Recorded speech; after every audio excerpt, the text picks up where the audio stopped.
Hey guys, tonight we're floating gently into one of America's wildest decades, a time when your neighbor's haircut was a cry for help, and the milk in your fridge was probably expired on purpose. I'm talking about the 1970s, the era that gave us disco, polyester, and, for a brief but unforgettable moment, a mind-bending little chemical known as PCP. Or, as the tabloids breathlessly called it, America's #1 drug problem. And since this is our brand new channel, before you settle in, maybe take a second to hit like and subscribe, but only if you actually enjoy what you find here. Leave a comment telling me where you're listening from and what time it is for you. Now, dim those lights, switch on a fan for that gentle white noise, and maybe lock up any inflatable furniture, just to be safe.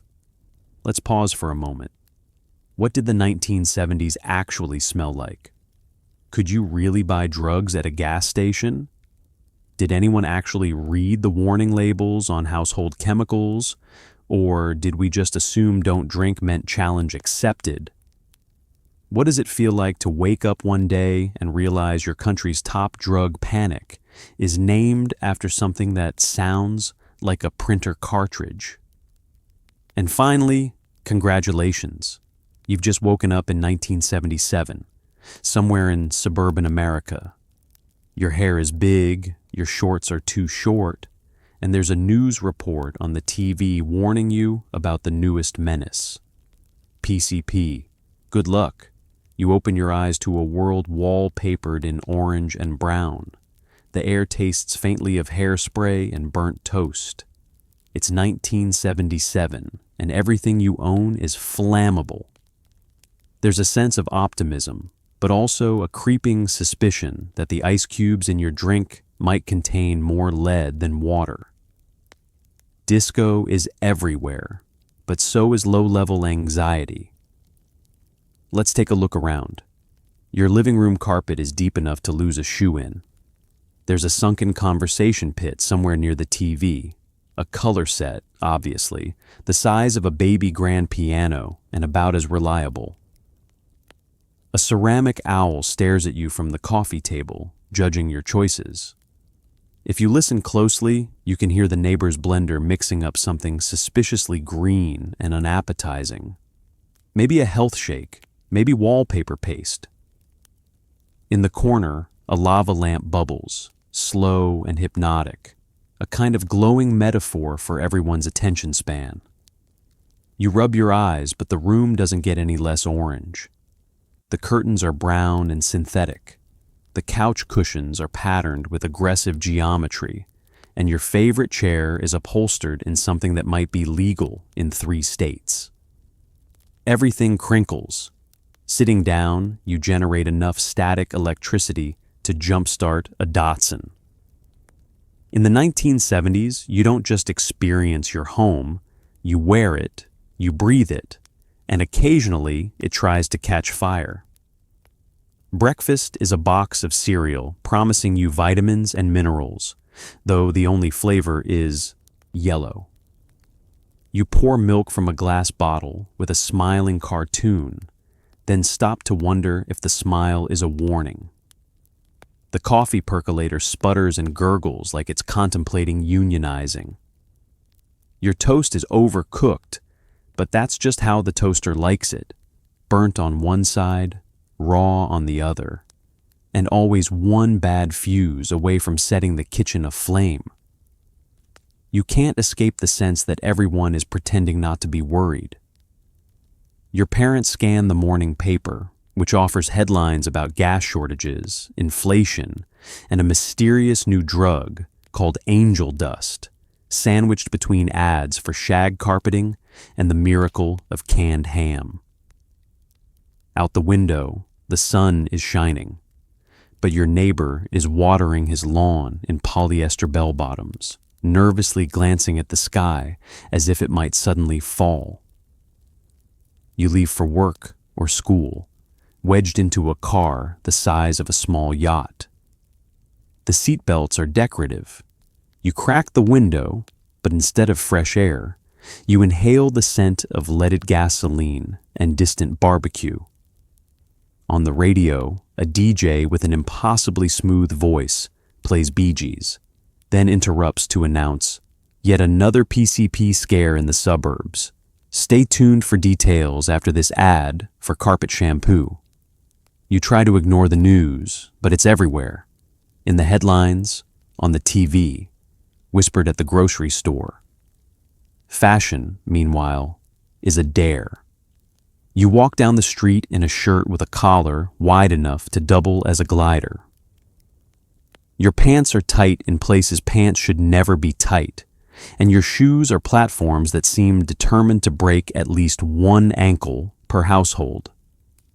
Everyone looks like they're either going to a disco or coming back from a roller derby injury. Hues are so bright they could trigger migraines, and yet, somehow, everyone is slightly beige. People smile at each other in the aisles of the supermarket, but behind every smile is a hint of panic. Will there be enough gas to get home? Did anyone remember to buy more cheese in a can? Did the dog eat the macrame plant hanger again? Underneath the good vibes, there's a constant hum of worry over the economy, over crime, over what strange thing will come home from the school lost and found.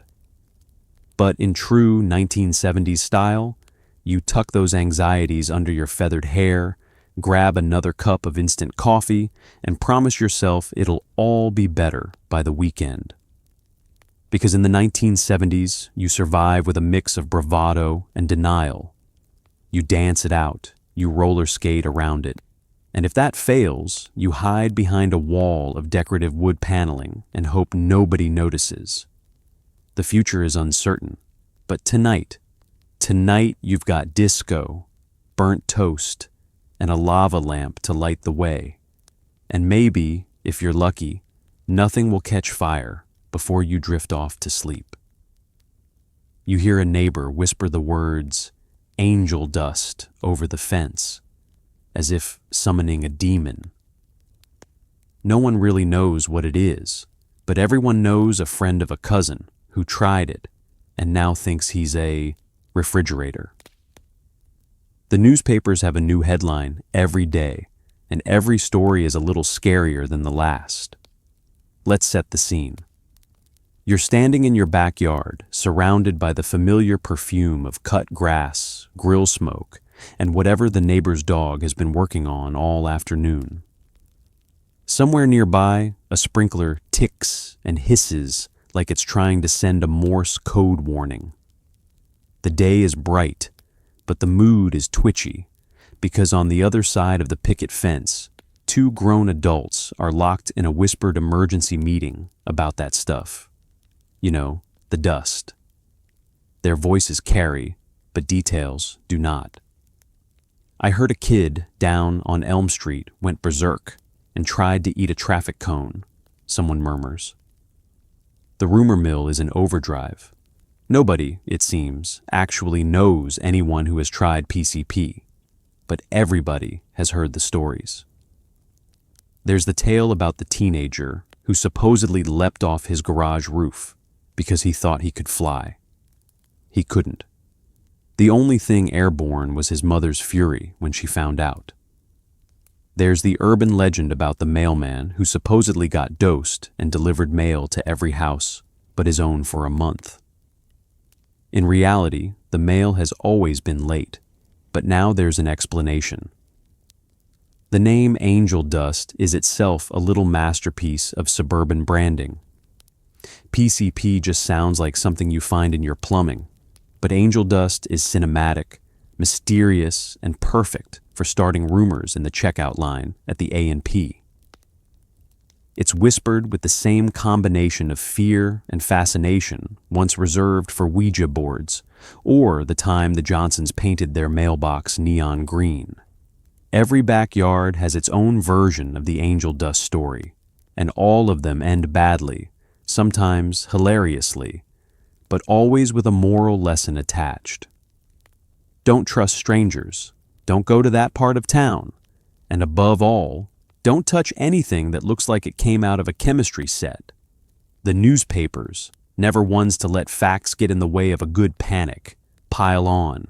There are headlines like, "Suburban teen found in tree, blames dust," or "Doctors baffled by man who thinks he's a chair."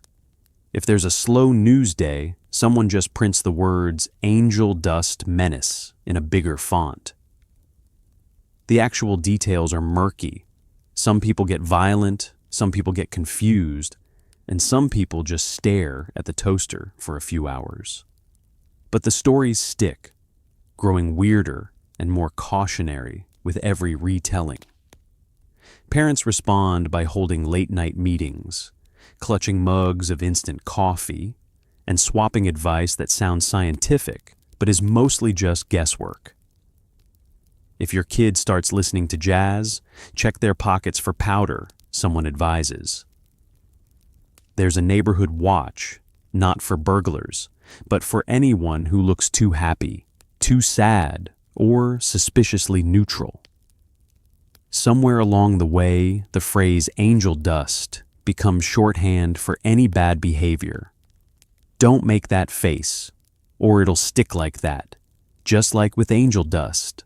Meanwhile, kids overhear everything and understand nothing. Angel dust sounds magical, like something a fairy godmother would sprinkle on your grilled cheese sandwich to make it taste like chocolate cake. But by the time the warnings trickle down to the school bus, nobody is sure if angel dust is a drug, a curse, or an exotic cleaning product. As evening falls, you realize the true power of a good suburban legend. Facts may be boring, but fear is thrilling, and nothing spices up an ordinary Tuesday quite like the idea that the neighborhood could go wild at any moment. So, you close your windows, triple-check the locks, and drift off to the hum of sprinklers and the distant sound of someone warning their dog about the dangers of angel dust. Because in the suburbs, a good story always spreads faster than the truth. And nothing spreads faster than the tale of a drug that could turn your best friend's cousin's hairdresser's nephew into a houseplant. PCP starts as a pharmaceutical dream, an anesthetic meant for surgery, not for basement parties. You imagine a scientist in a lab coat holding a test tube and thinking, what's the worst that could happen? Spoiler, the answer is everything. It's the 1950s, and American scientists are riding high. They're convinced that chemistry can fix anything: insomnia, shyness, a sore knee, existential dread. So, in a gleaming white lab filled with bubbling beakers and the sound of shoes squeaking on linoleum, they start cooking up something new: phencyclidine. Don't worry, it'll get a nickname soon. But right now, it's just a miracle in a glass vial. The idea? A safe, effective anesthetic for surgeries, something that knocks you out but doesn't leave you drooling or muttering secrets to the hospital janitor. The first test goes great. The second test goes weird. By the third, the subject wakes up convinced he's a vending machine. The notes read, mild confusion and euphoria. Translation: we are not entirely sure if this person is ever coming back from wherever they just went. In theory, PCP is brilliant. In practice, it turns brains into surrealist paintings, melting clocks, flying zebras, and doctors running out of the room to update their resumes. But at first, no one wants to admit there's a problem. The company that made PCP, Parker Davis, keeps pushing its wonder drug. First for animals, and then for people. They call it Cernile, which sounds less like a medication and more like the name of an alien in a B-movie. Hospitals hand it out for surgeries, and for a brief moment, everything seems fine if you ignore the nurses reporting that the guy in room 6 is trying to eat his pillow because it looks delicious. And that's the thing. PCP didn't start in a back alley. It started in the most respectable, clipboard-filled places you can imagine. Doctors handed it out. Researchers wrote polite memos about psychotomimetic after effects, and nobody used the phrase, accidentally started the apocalypse. But the patients did get weird. Some awoke from surgery cheerful and chatty. Others, not so much. They were angry, anxious, convinced their hands were made of rubber, or that the hospital wallpaper was plotting against them. Imagine waking up after an operation and suddenly believing you're a slice of toast. Not a good look for a hospital. Eventually, the warning signs stack up higher than the stacks of paperwork in a hospital admin's office. It turns out may cause hallucinations, rage, confusion, or spontaneous moonwalking is not something you want on your anesthetics resume. By the late 1960s, PCP is quietly moved from the operating room to the veterinary office, where it becomes the gold standard for tranquilizing large animals. The only creatures still using it are horses, and even they have some complaints. But as so often happens in America, one man's medical mistake becomes another man's entrepreneurial opportunity. Word gets out, first in whispers, then in shouts. If it makes a horse forget it's a horse, what could it do for a bored teenager? Thus begins the migration, from sterile surgery to suburban rec room, from the hands of the medical profession to the pockets of a guy named Steve, who just bought a chemistry set and has big plans for Friday night. Within a few years, PCP is everywhere it shouldn't be. Sprayed on mint leaves, mixed into joints, passed around at parties with the kind of confidence you only get from not reading the label. The nickname angel dust takes off, and suddenly, the world's most unpredictable anesthetic is the headline act at every urban legend convention in the country. So the next time someone says, "Trust the science," remember, sometimes science is just a well-meaning person in a lab coat, holding a beaker and saying, "Oops." PCP was a dream that slipped out of the laboratory and landed in the wild, taking a hard left into American folklore. And all because a few scientists wondered, what's the worst that could happen? You stroll down to the corner drugstore, where the pharmacist is still chain-smoking behind the counter. PCP is there on the shelf, between the cough syrup and the mystery tonics. There's no security camera, just a handwritten sign. Ask about our specials. It's the golden age of self-care, otherwise known as buying things in glass bottles with handwritten instructions. The pharmacy is a time capsule. The shelves are stacked with jars of ointments, tins of throat lozenges, and at least one bottle promising to cure nerves, cough, and possibly ghost possession. The pharmacist wears a white coat and an expression that says he's seen it all, including you, standing there in polyester slacks, eyeing the selection with a mix of hope and confusion. You're here for something simple, maybe a pack of gum, maybe a cold remedy. Instead, you find yourself next to a tidy row of pills called Sernile. The label reads for anesthesia and minor aches, and you wonder if the two are related. There's a pamphlet nearby with a smiling family, mom, dad, and an alarmingly cheerful child, all holding a bottle of Sernile like it's the key to suburban happiness. The fine print mentions phencyclidine, but nobody has time for multisyllabic ingredients. It's a different era. Over-the-counter drugs are everywhere, and everything comes with a promise and a handshake. Need an upper? Downer? Something for the cat? There's a shelf for that.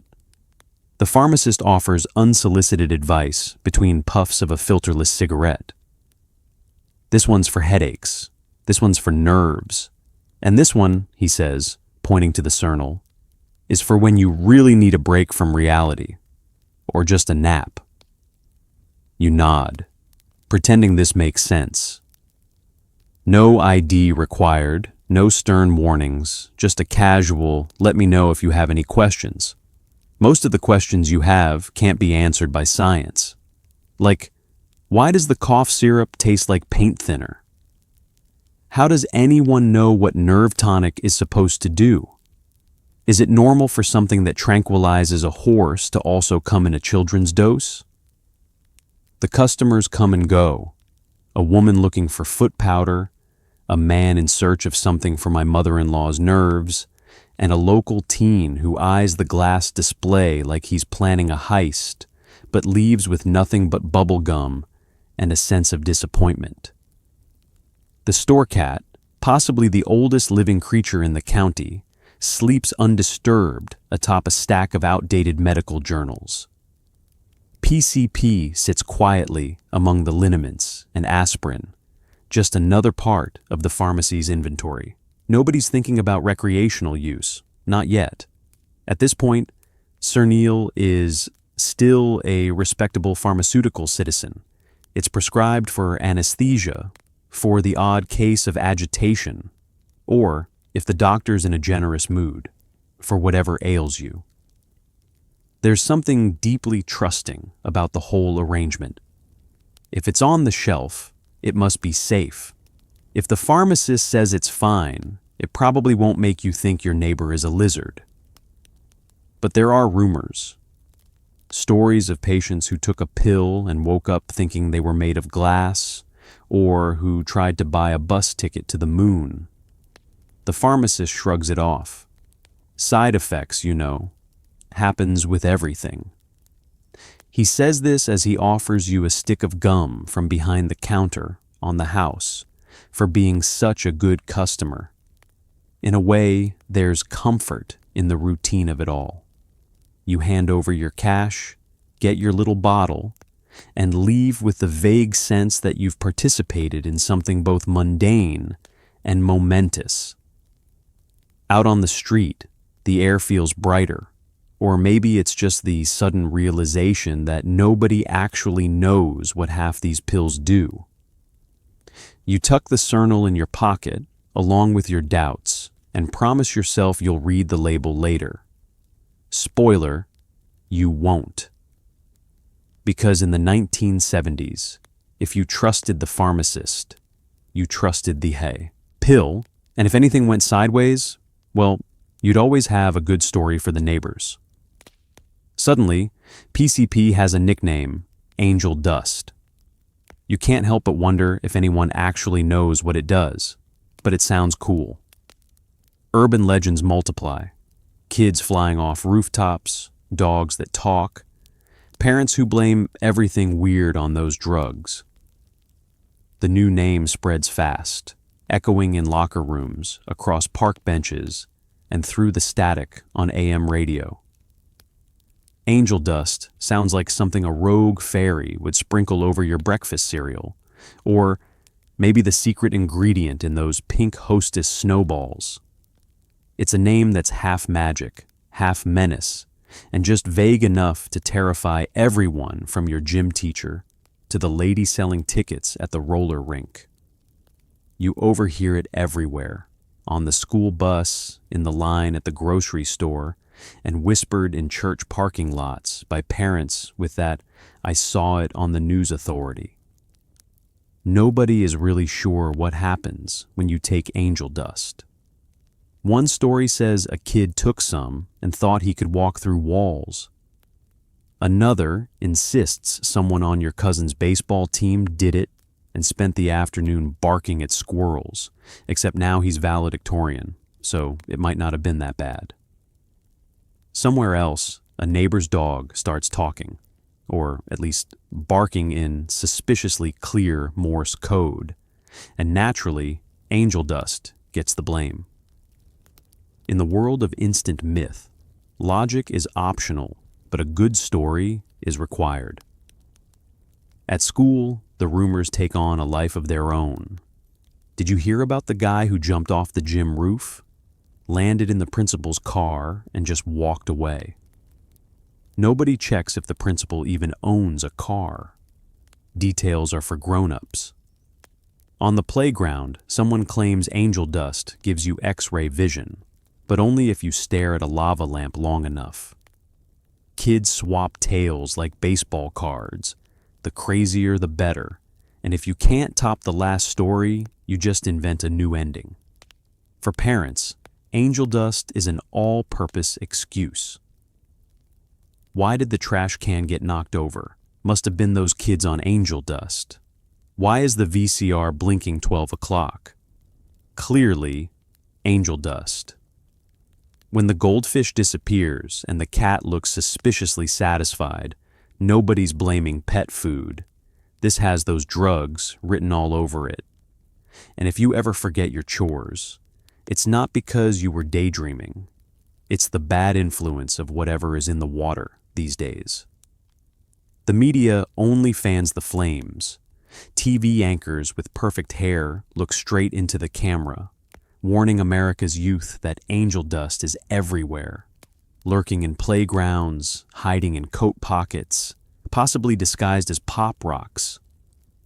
The graphics are always dramatic, flashing police lights, a slow zoom on a baggie of white powder, and then an out-of-focus teen-looking existential. The message is clear. Angel dust can strike at any time, and it will definitely ruin your chances of ever having a normal Thanksgiving dinner. Cops and teachers join the effort, arriving at schools to give stern presentations about the dangers of the dust. They pass around pamphlets featuring wild-eyed teenagers and clip-art skulls, and if you're really lucky, they'll let you watch a 16-minute film called A Trip to Disaster. The film stars actors who look 40 playing high school students and features psychedelic spirals, echoing voices, and someone in a gorilla suit for reasons never explained. Everyone leaves slightly more confused, but a lot more scared. Of course, the actual users are a mystery. Nobody knows anyone who actually tried angel dust, except, maybe, for that one guy who moved away after his mom found his record collection. But the lack of evidence only makes the rumors stronger. The more outlandish the story, the more likely it is to be repeated at the next neighborhood barbecue. And soon, angel dust has a life of its own. So you lay in bed at night, windows locked, and ears tuned for talking dogs or kids bouncing off rooftops, grateful you're safe for now. Because in the world of angel dust, anything is possible, except a boring day in the neighborhood. A single newspaper headline changes everything. Teen attacks. Mailbox. PCP suspected. You see the news anchor's mustache twitch with excitement as he reads the story. Fear spreads faster than fashion trends at a mall. It doesn't take long for the panic to catch fire. The neighborhood wakes up, pours a cup of instant coffee, and chokes a little on the headline. Suddenly, it seems like everyone knows someone who's seen something, and nobody can quite agree what that something is. You overhear a woman at the supermarket saying, "Well, I heard he thought the mailbox was a robot sent by the government." Her friend nods, glancing nervously at the rows of canned peas, as if the vegetables might be next. The evening news becomes appointment viewing, even for people who never turned on the TV unless it was time for Wheel of Fortune. There's always a new story, a new incident, all tied to the mysterious, terrifying specter of PCP. The stories themselves are a grab bag of the bizarre. Teenagers climbing trees in their underwear, a man found serenading a fire hydrant, 2 college kids who broke into the community pool in December just to talk to the water. The only thing more common than confusion is the phrase PCP suspected. The anchors are loving every second. You can tell by the way they lean forward, eyes gleaming, mustaches bristling. Their voices are gravely serious, but there's always a flicker of excitement. Finally, something juicier than the city council's plan to repaint crosswalks. "What's behind this latest wave of chaos?" they ask, dramatically. "Could your child be next?" The graphics team rolls out every tool in the kit: spinning headlines, flashing sirens, and a black and white clip of a mailbox rocking gently in the wind, as if taunting America. Soon the experts arrive. There are psychologists, police chiefs, and a guy in a bow tie from the local university who pronounces phencyclidine as if it's the world's most dangerous crossword clue. They all agree on one thing: something must be done, and it must be done quickly. The solution, at least according to the morning talk shows, is to warn everyone as loudly and as often as possible. This mostly results in parents hiding the cough syrup, teachers practicing their serious face, and students getting a crash course in the many creative ways to say I have no idea what that is. Meanwhile, the actual mailbox at the center of the scandal becomes a minor celebrity. Kids leave notes in it, someone ties a ribbon around its post, and a local teen swears it's seen things you wouldn't believe. A rumor circulates that the post office might take it away for questioning, but it's just the usual Thursday pickup. Even the local hardware store gets in on the action, running a sale on replacement mailboxes just in case. As panic spreads, the stories get stranger. PCP turns people into superhuman zombies, warns a tabloid, right next to a story about a two-headed cat. Talk radio hosts debate whether angel dust is worse than rock music or just another sign of the end times. PTA meetings double in attendance, mostly so people can argue about whether or not it's safe to send the kids to summer camp this year. Someone claims the town's raccoon problem is actually a PCP thing. Nobody questions it. Before long, every weird event in town gets blamed on PCP. If the dog knocks over the trash can, it's PCP. If the sprinkler system malfunctions, it's PCP. If grandma loses her glasses, you guessed it, PCP. The fear is everywhere, a background hum beneath the buzz of the streetlights and the whir of the TV. But through it all, you can't help but notice. Nobody you know actually knows anyone who's taken PCP. The myth grows, feeding on uncertainty, turning every hiccup into an omen.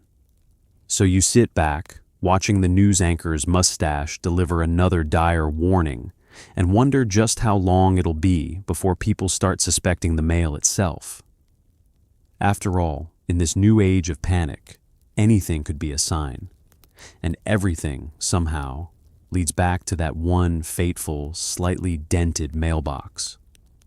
Police departments scramble to figure out what they're actually up against. There's confusion, panic, and at least one officer who tries to read a chemistry textbook upside down. You can almost hear the collective sigh. This was not in the Academy manual. It's the late 1970s, and the squad car dashboard still has an ashtray and an 8-track. Your local police chief has seen it all. Stolen bikes, neighborhood feuds, even the legendary case of Mrs. Kowalski's missing garden gnome. But nothing has prepared the force for angel dust, a drug that, according to rumors, turns people into superhuman maniacs with a penchant for talking to street signs and climbing trees in formal wear. At headquarters, someone passes around government-issued pamphlet about PCP. The illustrations are questionable, and the language is vague. May cause confusion, unpredictable strength, or attempts at amateur opera. There's a diagram of a molecule that looks suspiciously like a squashed spider. None of this helps when Officer Jenkins is called to the scene of a man attempting to karate chop a fire hydrant. The real problem is, nobody in the department is a chemist. The closest thing to a science background is the guy who once made a vinegar and baking soda volcano for his kids' science fair. He's immediately promoted to narcotics expert. Someone finds a chemistry textbook from the high school lost and found. It's 3 editions out of date and smells like bologna sandwiches. Undeterred, officers gather in the break room to decipher the periodic table, arguing about whether P stands for PCP or just pepper spray. Meanwhile, the calls keep coming. There's a report of a teenager wrestling a mailbox. Again, a woman convinced her garden hose is plotting against her, and a man who thinks his reflection is a burglar. Each incident is carefully logged as possible dust activity, which sounds more like a cleaning issue than a drug panic. Back at the precinct, training is updated. New slideshows feature psychedelic graphics and stern warnings. Suspects may display unusual behavior, super strength, or interpretive dance. The advice is always the same: use caution, call for backup, and never, under any circumstances, accept baked goods from a suspect's grandmother. Old-timers grumble about the good old days, when all you had to worry about was someone spiking the punch at the company picnic. Evidence rooms, once home to nothing scarier than bootleg records and the occasional switchblade, now fill up with baggies labeled suspicious powder. No one's really sure what's in them, but every time someone sneezes near the evidence locker, 3 officers call in sick. In an attempt to understand the drug, one rookie cop volunteers to test the effects using nothing but sugar pills and a lot of wishful thinking. He spends the afternoon convinced he's invisible, which is still less embarrassing than last year's Halloween party. The state sends a drug expert to give a seminar. He's a grad student in a borrowed suit who mostly talks about his thesis on soil samples. The officers nod politely, ask him to autograph their pamphlets, and then go back to brainstorming strategies for angel dust suspects. Plan A is talk them down. Plan B is hope they get tired. Plan C is call the fire department and blame the whole thing on leaded gasoline. But for all the confusion, one thing is clear. Police are outmatched, not by criminals, but by chemistry. The phrase controlled substance takes on a whole new meaning when nobody can control what it does, how it's made, or who will claim next that a mailbox is their spiritual enemy. By the end of the shift, officers just want to go home, feed the dog, and hope that tomorrow's weirdness is at least easier to pronounce. And so, as another radio call goes out, possible dust incident, subject howling at the moon on Elm Street, the force does what it always does, rolls up the windows, tightens the seatbelt, and mutters, "Not in the manual, not even close." You're sitting on a folding chair in the school gym. A police officer in mirrored sunglasses tells you PCP will turn your brain to oatmeal. There's a slideshow of cartoon skulls, and someone passes around a jar of actual drugs, which, suspiciously, looks like oregano. The lights dim, and the familiar scent of rubber flooring and sour milk wafts through the air. Rows of kids fidget and whisper, the atmosphere buzzing with the kind of nervous energy only found at fire drills and last-minute spelling bees. Today, though, the gym isn't just a gym. It's ground zero for America's brand new fear-based curriculum, DARE, the Drug Abuse Resistance Education Program.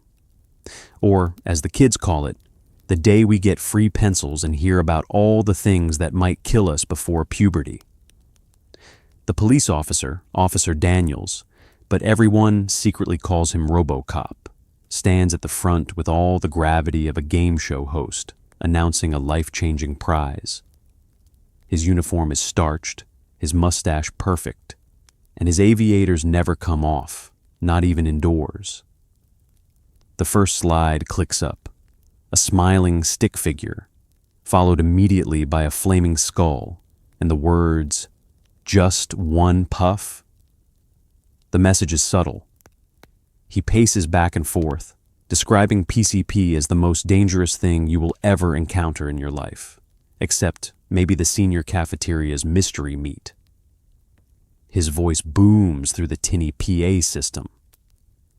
Angel dust is out there, kids, and it could be in your own neighborhood, in your schools, hidden in your locker. It looks like this. He holds up a Ziploc bag filled with something that does, in fact, look exactly like dried parsley. Someone in the back snickers. He glares over his sunglasses. Do not be fooled. Drugs are sneaky. They can be anywhere, even in the spice rack. You're instructed to just say no, which is apparently as easy as tying your shoes, and just as vital for survival. There's a role play session featuring 2 volunteers, peer pressure Pete and responsible Rachel. Pete, played by a shy 6th grader, offers Rachel a stick of gum with the intensity of a street dealer on a crime show. Rachel declines. Everyone claps, and Officer Daniels nods with approval, as if world peace is just a few more gum rejections away. There's a Q&A. The bravest kid asks, "What does PCP feel like?" Officer Daniels responds, "It feels like making the worst decision of your life, but with extra hallucinations." He launches into a list of symptoms: confusion, rage, spontaneous breakdancing, the urge to fight furniture. The teachers exchange glances, quietly grateful for new, disciplined vocabulary. "Sorry I missed math, Mrs. Green. I had spontaneous breakdancing." For dramatic effect, the officer rolls out the actual drugs in a locked case, unlocked with the flair of a magician. He holds up a bottle, announces it's the real thing, and lets the class take a whiff. That's what the streets smell like, kids. It smells like Italian night at Pizza Hut. Nobody's scared, but everyone's suddenly hungry. The session ends with an official pledge, a solemn vow to never do drugs, delivered in monotone unison, while the teacher hands out DARE to be great, stickers, and neon yellow pencils. The officer thanks everyone for their bravery and returns the gym to its natural state, kickball and basketball, now briefly sacred ground where evil was vanquished with oregano and collective chanting. Walking out, you realize you're not sure if you learned how to resist drugs or just how to spot them in the grocery aisle. But one thing's certain, you'll never look at parsley the same way again. And in the back of your mind, you wonder if Officer Daniels' sunglasses ever come off, or if they're protecting him from the terrifying, hallucinogenic glow of the school's fluorescent lights. Either way, you survive DARE, and that's worth at least a sticker and a sigh of relief. Why do people try this stuff? Boredom? Rebellion? A coupon in the back of a comic book? You meet Mike, who swears he just wanted to feel like Superman. He ends up feeling more like a confused garden gnome. The first thing you learn about drug users, at least according to the news, is that they are mysterious, unpredictable, and potentially everywhere. But most of them look a lot like your classmates, your coworkers, or the kid who always ties his shoelaces together for gym. If you ask Mike, he'll tell you he wasn't trying to break bad or challenge society. He was just bored. The 1970s are full of boredom. There's no Wi-Fi, the only streaming service is the creek behind the park, and your TV has 3 channels, 4 if you hit the side hard enough. Mike isn't a rebel or a philosopher. He's just a guy with a lot of time, a questionable group of friends, and a high tolerance for what's the worst that could happen. They hang out in basements lined with fake wood paneling, surrounded by beanbag chairs and the faint smell of feet. Some nights, it's all about ping pong and soda. Other nights, it's a deep dive into a friend's dad's record collection and theories about whether or not KISS really stands for Knights in Satan's Service. Then someone brings up angel dust, PCP. I heard it'll make you see God, someone claims. Or at least see your reflection doing something really weird. Mike shrugs. He's not looking for enlightenment, but the prospect of being temporarily superhuman has a certain appeal. He's seen the after-school specials, but they make it sound so dramatic that it's hard to believe any of it is real. If angel dust is as wild as people say, shouldn't there be at least one person in the neighborhood who can actually fly? So Mike tries it. There's no ceremony, no mystic music, just a cigarette that smells a bit funny, and the collective nervous laughter of 4 bored teenagers daring each other to go first. Mike's ready for a cosmic revelation, or maybe to leap tall fences in a single bound. What he gets instead is a sudden conviction that the family lawn gnome is plotting against him and that his arms have turned into spaghetti noodles. The others are no different. Tina wants to impress her boyfriend. Rob is just looking for a story to tell. Jess didn't even know what was happening until it was already happening. The motivations are universal. Curiosity, peer pressure, a pinch of, well, everyone else is doing it. Nobody sets out to make headlines or join the ranks of urban legend. Most of them just want a new sensation, a change from the everyday rhythm of television reruns and leftover meatloaf. And what about the aftermath? Mike doesn't feel like Superman. He doesn't feel like a criminal mastermind. Mostly he feels confused, slightly itchy, and deeply suspicious of all ceramic decorations. The high isn't magical. It's more like getting lost in a funhouse at a county fair. The mirrors are warped, your feet never quite touch the ground, and you're pretty sure someone keeps moving the exit. Word spreads, as it always does. By Monday, Mike's story has been retold so many times, he's started to believe he actually flew, or maybe he just tripped over the garden hose. But nobody remembers the part about confusion or regret. Only the weirdness sticks, echoing through hallways and whispered across lunch tables. In the end, the question remains, why try PCP? The same reason people tried eating Pop Rocks and soda, or wore shirts with collars wider than a stop sign. It's the lure of the unknown, the itch of boredom, the hope that something, anything, might finally be interesting. Most of the time, the answer is disappointment and a strong desire for normalcy. So, next time you hear a story about a wild night on angel dust, remember Mike. Not a superhero, not a criminal, just a guy who learned the hard way that the only thing you become is someone with a very odd story and a new respect for lawn ornaments.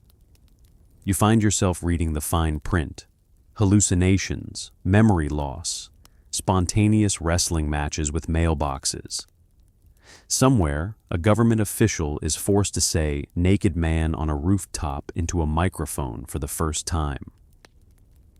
It's the kind of phrase you don't expect to hear outside of a Mad Libs competition or a particularly wild family reunion. But thanks to PCP, America suddenly finds itself awash in stories that sound like rejected sitcom pilots.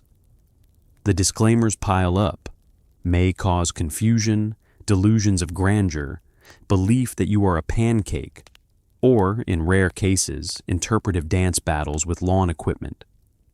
At first, it's funny, at least, as funny as it can be, when the nightly news starts reading like an absurdist novel. The anchors try to keep a straight face. In local news, a man was found attempting to order pizza from a parking meter. Police believe PCP may be involved. You watch as the camera cuts back to the studio and the anchor blinks twice, silently pleading for a transfer to sports. But soon, the strangeness gets out of hand. No incident is too bizarre for a headline. There's the man who tried to baptize a raccoon in a bird bath. The woman who serenaded a stop sign for half an hour with bridge over troubled water. And of course, the infamous rooftop nudist, possibly the first time city council meetings needed a special clothing optional addendum. Every story is weirder than the last, and all are delivered with the grave seriousness of an impending alien invasion. Doctors and nurses quickly discover that normal side effects don't really cover it. The ER waiting room becomes a parade of the surreal. Someone convinced their feet have been replaced with marshmallows, another who swears they've cracked the code of squirrel language, and a third who simply points at the ceiling and yells, "The mothership." The medical staff consults their training, none of which mention talking down a patient who thinks he's the star of his own kung fu movie. There are more consultations than ever, mostly consisting of wide-eyed glances and the phrase, "You're not going to believe this one." Somewhere in a government office, a spokesperson is assigned the unenviable job of explaining all this to the public. They approach the podium with a manila folder and the facial expression of someone who knows this will be played back at every holiday gathering until the end of time. We would like to remind everyone that public nudity, while not recommended, is not an approved method of escaping the side effects of PCP. Flashbulbs pop. Someone coughs, just to break the tension. A reporter asks if it's true that angel dust gives people superhuman strength. The official sighs and admits, "Only if you define strength as wrestling a mailbox and losing." As the incidents multiply, so do the rumors. Suddenly, everyone is an expert. The local PTA puts out a warning. If your child starts talking to the television or complains about time running backward, consult a professional. Police are briefed. If the suspect is dancing with a lamppost, approach with caution and possibly jazz hands. Every authority figure now has a go-to PCP anecdote, perfect for scaring kids straight or at least confusing them for a few minutes. And for the users themselves, most don't remember anything except a vague sense of confusion and a deep regret about the taste of fire hydrant water. Their friends recount the stories, adding details with every retelling until the legend grows. One minute you're looking for excitement, the next you're the reason someone's Aunt Gloria won't walk past the mailbox after dark. So next time you read a list of side effects, be grateful if the worst you get is drowsiness. Because in the PCP era, the fine print was never fine enough. And sometimes becoming a news story is the last thing you want as a souvenir from your trip. In the concrete maze of New York and LA, PCP becomes the boogeyman. News vans park on street corners. Every siren sounds like the start of a new headline. Mothers clutch their children. Children clutch their pet rocks. It's the late 1970s, and the city is an orchestra of chaos. Taxi horns, subway rumbles, and the shriek of brakes somewhere off in the urban haze. Above it all, a nervous tension lingers, thicker than the smog and twice as mysterious. On every corner, newspapers shout warnings about angel dust. Their headlines only slightly less dramatic than the guy with a sandwich board reading, "The end is near," and so is PCP. You're just trying to get a bagel, or maybe a slice of pizza, but the city feels changed. At the bodega, someone reads the latest tabloid story out loud. Raccoon steals pizza, blames PCP. Is it true? Nobody knows. But in a city where rats can drag an entire slice down the subway stairs, it's entirely possible. News vans double park in front of brownstones and palm trees, their antennas reaching for the sky like desperate tentacles. Reporters with urgent hairdos deliver live updates on the latest angel dust scare. In the background, a man in a Spider-Man costume jogs by, unbothered by the cameras. You're not sure if it's cosplay, a publicity stunt, or just Tuesday in Manhattan. Every time an ambulance wails, the city stops and listens. Was it PCP? Whispers someone in line at the bakery. Even a minor fender bender is now an occasion for speculation. Maybe he was dusted, a taxi driver mutters, as if that explains why Mrs. Rosenbaum backed into a mailbox for the third time this month. No one dares admit it's probably just bad parking. In apartment buildings, neighbors become suspicious. Mrs. Vasquez on 4B keeps an eye on her hallway, convinced that any unusual noise, footsteps, laughter, a child dropping a marble, is evidence of the dust. The local landlord posts new rules. No loud music, no incense, absolutely no angel dust, as if that'll do the trick. The city's children, meanwhile, clutch their pet rocks and mood rings, convinced that these talismans can keep the chaos at bay. You see one particularly anxious kid whispering secrets to his pet rock, who listens stoically, as rocks tend to do. Public parks turn into stages for PCP lore. Skateboarders exchange wild stories about guys who flew off the swing set and landed in Jersey. Elderly men playing chess pretend not to listen, but later you catch them debating whether angel dust is worse than disco. At City Hall, someone proposes renaming all the squirrels Dusty just to stay ahead of the headlines. The subway takes on new dimensions. Strap hangers glance up from their newspapers every time a fellow rider acts slightly odd, singing to themselves, staring at a poster for 20 minutes, or wearing socks with sandals. Probably angel dust, someone mutters, ignoring the more likely explanation. Subway weirdness is a sacred urban tradition. Police, exhausted and bewildered, try to keep up. Each day brings another dust-related incident, some real, most pure rumor. Officers debate whether the suspect was actually high or just New York high, meaning simply having a bad day in public. Meanwhile, the fire department receives a memo titled, "How to Subdue a Man Who Thinks He's a Fire Hydrant." It's not covered in training, but nothing is these days. As the sun sets and neon signs flicker to life, you walk home with your groceries and your own stash of urban paranoia. The city hums on, alive and absurd, filled with stories only half true, but told with absolute conviction. The legend of angel dust lingers in the air, somewhere between fact, fiction, and the eternal buzz of the city itself. You tuck your pet rock under your pillow, just in case. In a city of infinite possibilities, you never know what'll be tomorrow's headline, or tonight's bedtime story. Rumors swirl about celebrities and wild parties. Did a rock star really snort angel dust on stage? Is the drummer even real, or just a hallucination? You realize nobody can remember last night, and it might actually be Tuesday. It's a time when fame means never needing to explain yourself, and, apparently, never knowing what's actually in your drink. You find yourself standing in line outside a nightclub that looks like a spaceship and smells like hairspray, popcorn, and hope.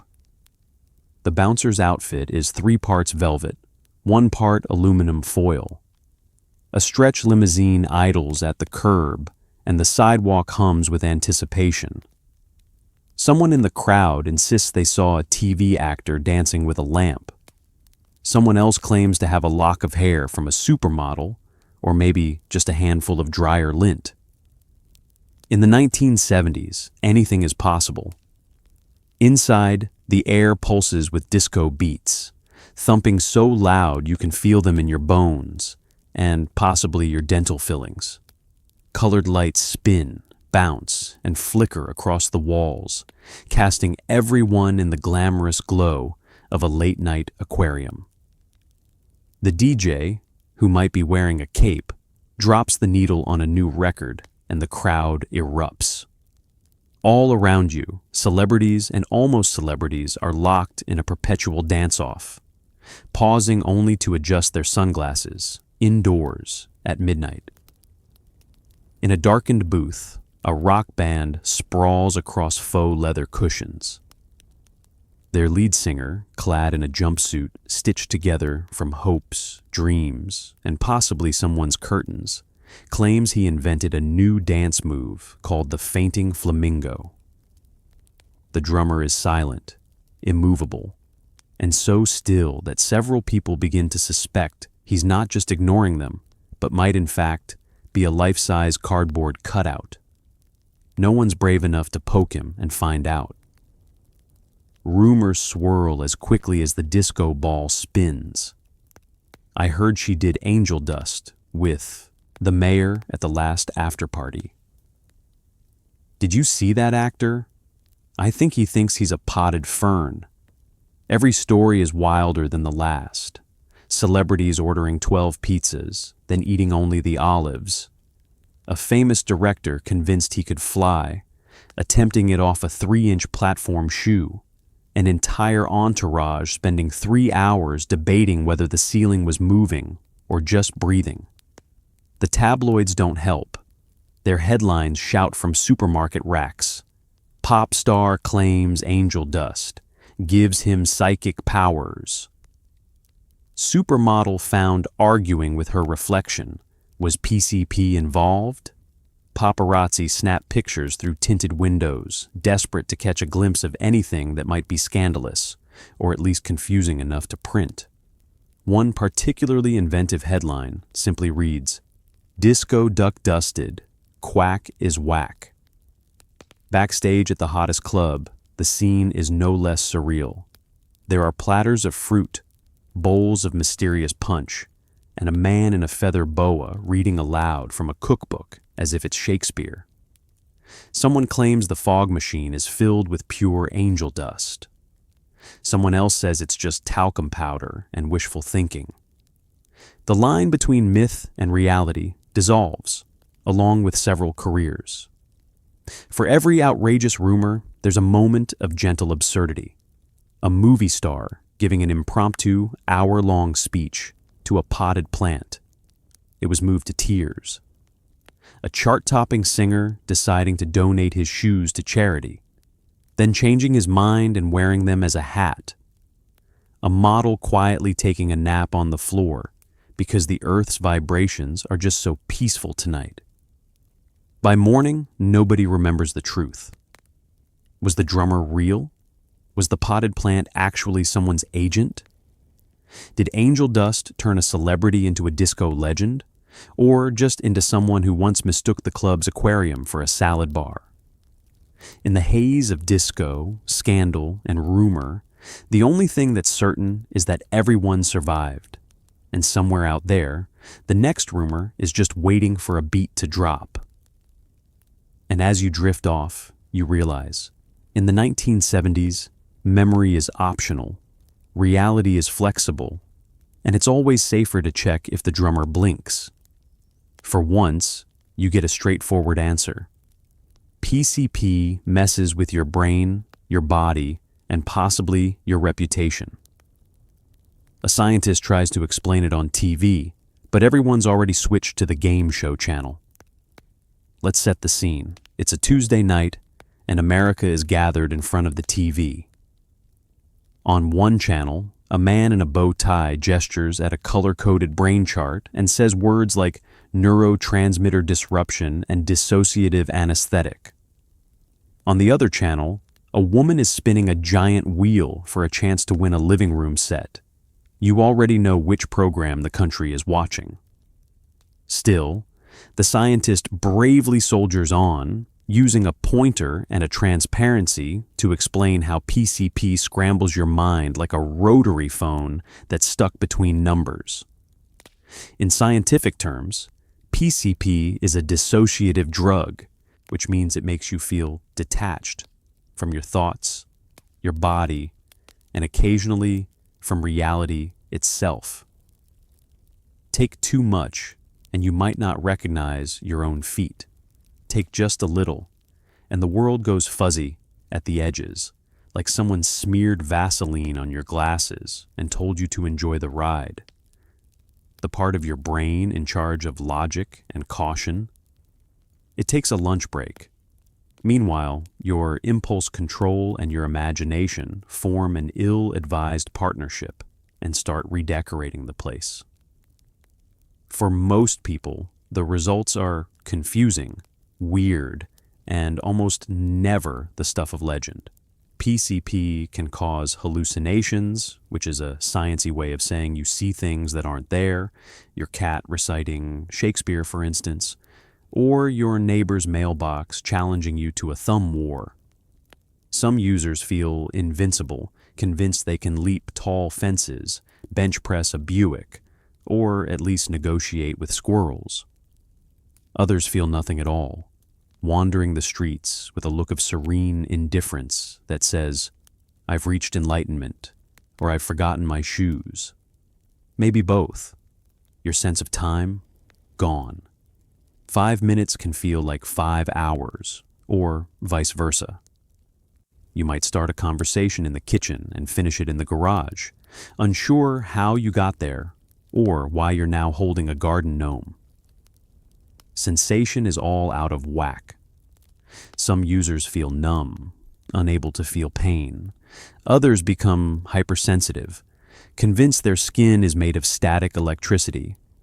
Appetite disappears, replaced by a sudden urge to lecture a traffic light on the virtues of patience. Meanwhile, your body is having its own adventure. PCP messes with your motor control. Walking in a straight line becomes an Olympic event, and even sitting still feels like a challenge. Speech can get slurred, thoughts come out as a word salad, and sometimes your brain and your mouth agree to see other people for the night. Your heart rate might spike, your temperature might drop, and somewhere a nurse is wondering how to take your pulse when you keep insisting you don't have one. And then there are the famous freakouts. For a small but memorable group of users, the high spirals into paranoia, rage, or panic. Someone calls 911 because their hands have turned into paws, or because the couch just confessed its feelings. Emergency rooms fill up with people in various states of confusion, accompanied by friends who swear he was totally fine 10 minutes ago. The hospital staff, who never signed up for surrealist theater, do their best to keep everyone safe and clothed. Of course, all these effects come with a heavy dose of unpredictability. No one can say exactly what PCP will do to you. The only guarantee is that your story will get retold at least twice, and your reputation may need to recover in the witness protection program. So, the next time you see a scientist trying to warn the world about PCP on public television, spare a thought. They're fighting a losing battle against Wheel of Fortune, but at least they've done their best to explain why a dissociative anesthetic and a disco party never mix. And if you suddenly crave thumb wars with inanimate objects, now you know who to blame. Parent groups form overnight. Meetings are held in living rooms thick with cigarette smoke. The main agenda: how to protect our kids from the latest menace, right after Who's Bringing the Jell-O Salad. The air is filled with the scent of percolated coffee, Aquanet, and quiet hysteria. Moms and dads gather around a folding card table, hands wringing, eyes darting. The children have been exiled to the basement, where they amuse themselves with board games and the thrilling hope that one day an adult will forget to check the Monopoly money for contraband. Upstairs, serious business is afoot. There's always a self-appointed expert, usually someone who read an article in Reader's Digest or caught a TV segment between commercials. She clears her throat and holds up a tabloid. Angel dust invades the suburbs. The group gasps, glancing at the windows as if the menace might peer inside at any moment. There's talk of neighborhood patrols, emergency phone trees, and, just in case, canceling all upcoming slumber parties until further notice. Someone volunteers to read the side effects out loud: hallucinations, paranoia, sudden outbursts of interpretive dance, a deep and inexplicable attraction to mailbox wrestling. Someone else takes notes for a pamphlet that will later be distributed door to door, sandwiched between coupons for dry cleaning and an ad for Mr. Whisker's cat spa. The phrase, "Won't someone think of the children?" echoes through the living room, sometimes punctuated by the sound of Jell-O salad wobbling dangerously on a paper plate. The agenda moves quickly, faster than a rumor about a bad haircut. Ideas are floated and rejected. We should start a curfew. Let's demand lockers be searched. Should we ask the PTA to fund a sniffer dog? Someone suggests calling the police for a community seminar, but then remembers the last time Officer Jenkins tried to explain angel dust and ended up talking about his model train collection for 45 minutes. Someone's dad pipes up with a story about his own youth. In my day, we worried about rock and roll. Now it's rock and roll and dust. Everyone laughs nervously.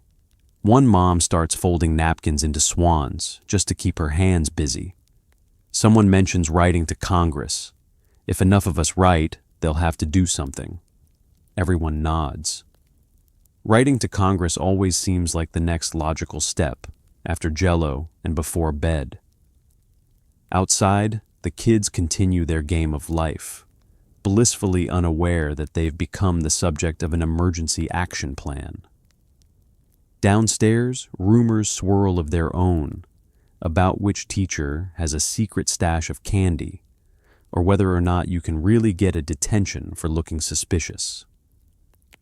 Upstairs, the grown-ups move to the kitchen for snacks and additional strategizing, because nothing fuels suburban panic like processed cheese and the knowledge that, at any moment, a child could be exposed to the latest menace.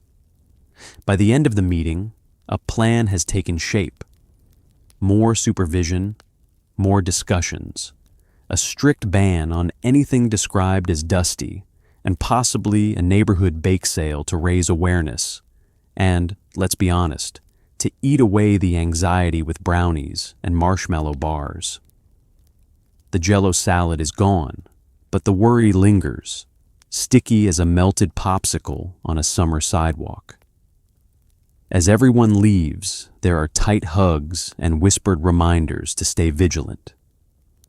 The kids are gathered up, homework is forgotten, and another night ends with promises to keep each other safe. In a world filled with strange headlines and stranger drugs, suburban parents know one thing for sure. Nothing, absolutely nothing, can come between them and their mission to think of the children. Not even the lure of a good Jell-O salad recipe. And as you drift off to sleep, you can almost hear the distant echo of a parent's voice. Not in this neighborhood. Not on my watch. The headlines pile up. Man eats couch. Teen thinks he's a toaster. Neighborhood cat joins a cult. You realize most of these stories are probably exaggerated, but they make great party conversation. It's the golden age of tabloid journalism, and the weirder the story, the bigger the headline. You find yourself flipping through the paper, half expecting to see angel dust blamed for Tuesday on the front page. Even the most mundane days can be spun into tales of outlandish adventure. Did a man really eat his couch? Or did he just take a nap on it and leave behind suspicious crumbs? Did the toaster teen have a vision, or was he just trying out a new hairdryer? As for the cat and the cult, maybe the local tabby just found a new sunbeam to worship. The stories are everywhere, and everyone has a favorite. At dinner parties, office water coolers, and family barbecues, people lean in close, lowering their voices for maximum drama. Did you hear about the guy who tried to make a long-distance call on a parking meter? PCP. What about the woman who serenaded a bag of flour in the grocery store? Definitely PCP. Even the most outlandish mishaps, a neighbor mowing the lawn in scuba gear, or someone convinced the garden hose was a venomous snake, get blamed on angel dust. If you listen closely, you'll hear the stories get stranger with every retelling. I heard my cousin's friend's sister saw a man chase a raccoon through the car wash because he thought it was a leprechaun. Well, my uncle's mailman said there's a woman down the block who thinks her couch is haunted and only speaks in riddles now. The game of urban legend telephone is in full swing, and the only rule is, don't let the truth get in the way of a perfectly bizarre story. The news anchors seem to love it too. There's a barely contained twinkle in their eye as they report, in other news, police responded to a disturbance at the corner of Main and Elm, where a man in pajamas was attempting to convince a fire hydrant to co-sign a loan. The police chief tries to look serious as he assures the community there is no evidence of a fire hydrant-led crime ring at this time. Somewhere, a local artist sketches cartoons of the day's headline for the community newsletter, adding a little more weirdness with every edition. Teachers and principals quietly panic. What if the next incident happens here? School assemblies are called and everyone is warned to be on the lookout for unusual behavior. Of course, in middle school, unusual behavior is the dress code, so the only real result is a sharp rise in suspicious glances and dramatic accusations. You're eating your eraser? That's it, angel dust. In the midst of the hysteria, most people know, deep down, that these stories have been polished with a heavy coat of imagination. But there's a comfort in exaggeration. If the world is strange and scary, it's at least a little funnier to imagine that the cat is running a secret society, or that your neighbor's latest home improvement project is really a front for a toaster-worshipping cult. And then, of course, there are the party conversations. Someone breaks out a bag of chips, someone else tops off the drinks, and the next thing you know, you're debating whether a person could really believe they're a traffic cone. Anything's possible, someone sighs, in the age of angel dust. As the laughter drifts into the evening and the stories grow taller, you realize that sometimes the greatest hits aren't about what really happened. They're about the stories we tell, wild, weird, and just believable enough to keep us guessing. In the end, the truth may be out there, but the legend of PCP is way more entertaining. You take a trip to the lab, someone's garage. The recipe is equal parts chemistry, desperation, and a disregard for basic hygiene. There are beakers, but also a fondue pot and a stray hamster. Let's set the mood. The garage smells like gasoline, rubber, and the faintest whiff of panic. Light filters through a grimy window, illuminating stacks of car magazines, empty soda cans, and a collection of tools that seem better suited for fixing lawnmowers than synthesizing drugs. The chemist is a guy named Rick. His main qualification is that he once got a B+ in high school chemistry and has a cousin who works at the water treatment plant. The setup is not exactly out of a spy movie. On one shelf, a collection of glassware that may or may not have been borrowed from the junior high science lab. On the workbench, a battered fondue pot burbles with something that should never be described as cheese adjacent. The hamster, inexplicably, is in charge of quality control, occasionally pausing to nibble on a stray coffee filter. PCP, at least the street version, never had the sleek glamour of other drugs. There's no secret laboratory deep, underground, no scientists in crisp white coats. Instead, you get garages, basements and for the truly bold, abandoned sheds off Route 19. Every batch is an adventure in improvisation.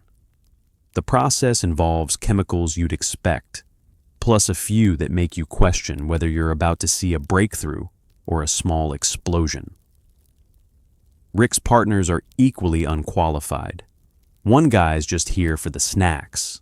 Another brought his cassette player and insists on blasting classic rock to help the molecules vibe. Together, they blend chemicals in a haze of confidence and confusion, following a handwritten recipe copied from a magazine article, a friend's cousin, or maybe just the side of a fertilizer bag. Safety protocols are generously optional. Rick wears swimming goggles for eye protection and a t-shirt with a faded slogan, "Trust me, I'm almost a scientist." Gloves are mismatched, and one is definitely oven mitt. There's a fire extinguisher somewhere, buried under a pile of comic books and half a can of WD-40. No one is quite sure where the fumes are venting, and everyone's okay with not knowing. When the batch is ready, somewhere between cloudy lemonade and unsettling salad dressing, it's time for packaging. PCP can be powder, crystal, or sprayed on, just about anything that will absorb liquid. Mint leaves, oregano, cigarette paper, or, once, a batch of failed Rice Krispies treats. The guys portion it out into tiny baggies, label them with cryptic symbols, and hope the local pizza delivery guy doesn't ask too many questions during the handoff. Distribution is less organized crime and more everyone for themselves. Some people sell to friends, some to strangers, some just leave a sample in the laundromat and hope for the best. Word spreads fast, after all. A new batch means new urban legends, and nothing sells quite like the promise that this one's strong enough to make you think you're invisible, but only if you believe. The money isn't great, the risk is high, and the hamster is now hiding in a shoe, but business continues. The buyers are a motley crew. The curious, the thrill seekers, and those who just want a story to tell at next week's barbecue. Each exchange feels a little like a science fair project gone rogue, only now the blue ribbon is replaced by a slightly nervous handshake and a muttered, "Don't tell anyone you got it from me." You leave the garage with your pockets empty, your hair smelling faintly of burnt plastic, and a new appreciation for the phrase, "Do not try this at home." In the great American drug panic, the real miracle isn't the chemistry, it's that half these labs never blew the neighborhood sky high. The fondue pot, though, will never be the same. Suddenly, the government steps in. Committees are formed, hearings are held, and someone says epidemic every 5 minutes. Laws are passed, most of them confusing. It starts, as these things often do, with a dramatic news conference. A senator stands before a mountain of microphones, gravely holding up a sandwich bag full of oregano and announcing to America that the scourge of angel dust threatens the very fabric of suburban life. Photographers snap away. Nobody mentions that the evidence will be used later to season spaghetti at the staff lunch. Soon, the legislative machinery lurches into motion. Committees convene, subcommittees subdivide, and the halls of Congress fill with the scent of burnt coffee and cold sweat. Experts are summoned, scientists with very impressive mustaches, law enforcement in crisp uniforms, and at least one PTA mom who once saw a suspicious baggie in the school parking lot. Everyone agrees that something must be done. What exactly is less clear. The hearings are televised, which means America now gets to watch senators try to pronounce phencyclidine on live TV. There's a lot of talk about protecting our youth, restoring public order, and sending a message, though the only message most people receive is that half the committee hasn't read the briefing packet. Charts are displayed, showing lines going up, down, sideways, and occasionally off the page entirely. Someone tries to explain the difference between a Schedule Disc 2 and a Schedule 3 controlled substance. The senators nod solemnly. You can tell nobody understands. Laws are drafted, pages and pages of them. PCP is scheduled, rescheduled, and occasionally misfiled somewhere between morphine and cough syrup. Each version gets a little longer, a little more confusing, and always, somehow, a little less clear. There are emergency orders, temporary bans, and enough legal jargon to make a lawyer's head spin. The phrase hereinafter referred to as the aforementioned substance appears at least 14 times per page. Of course, every law comes with loopholes you could drive a VW bus through. In one state, it's illegal to sell PCP, but technically fine to possess it if you're also holding a rabbit and wearing a hat. In another, you can't even say angel dust out loud without filling out a form in triplicate. Police departments update their policies, only to discover that the local hardware store sells half the precursors right next to the gardening tools. One enterprising lawmaker proposes banning all chemistry sets just to be safe. Meanwhile, the bureaucracy blossoms. Federal agencies issue memos, then memos clarifying the original memos, and then memos apologizing for the previous memos. Hotlines are established, pamphlets are printed, and posters appear on every school bulletin board. Say no to PCP, and also, maybe, to oregano. At every turn, there's another committee, another round of testimony, another moment where the phrase epidemic of unprecedented proportions is said without irony. But for all the noise, the impact is complicated. Dealers switch recipes, moving to chemicals not yet listed in the statutes. Users experiment with anything not explicitly banned, sometimes with disastrous results. Parents, bewildered, try to follow the new rules, only to give up and go back to worrying about rock music and short shorts. By the end of the legislative marathon, nobody's quite sure what's legal, what's not, or who's in charge of keeping track. The red tape multiplies, the paperwork piles up, and everyone hopes the next panic will at least come with clearer instructions. Still, as you listen to another press conference and hear the word epidemic yet again, you realize that government action has its own side effects: confusion, paperwork, and a lingering suspicion that the war on drugs is, above all, a war on simplicity. You turn off the TV, set down the newspaper, and breathe a little sigh of relief that you're not in charge of writing the next batch of laws. Because in the great American drug panic, sometimes the biggest trip of all is just trying to follow the rules. PCP isn't alone. Quaaludes, glue, poppers, and mystery powders all have their moment in the sun. You start to wonder if anyone in the 1970s was ever sober. Let's set the scene. It's 1976. Your cousin's living room smells faintly of burned popcorn and pine cleaner.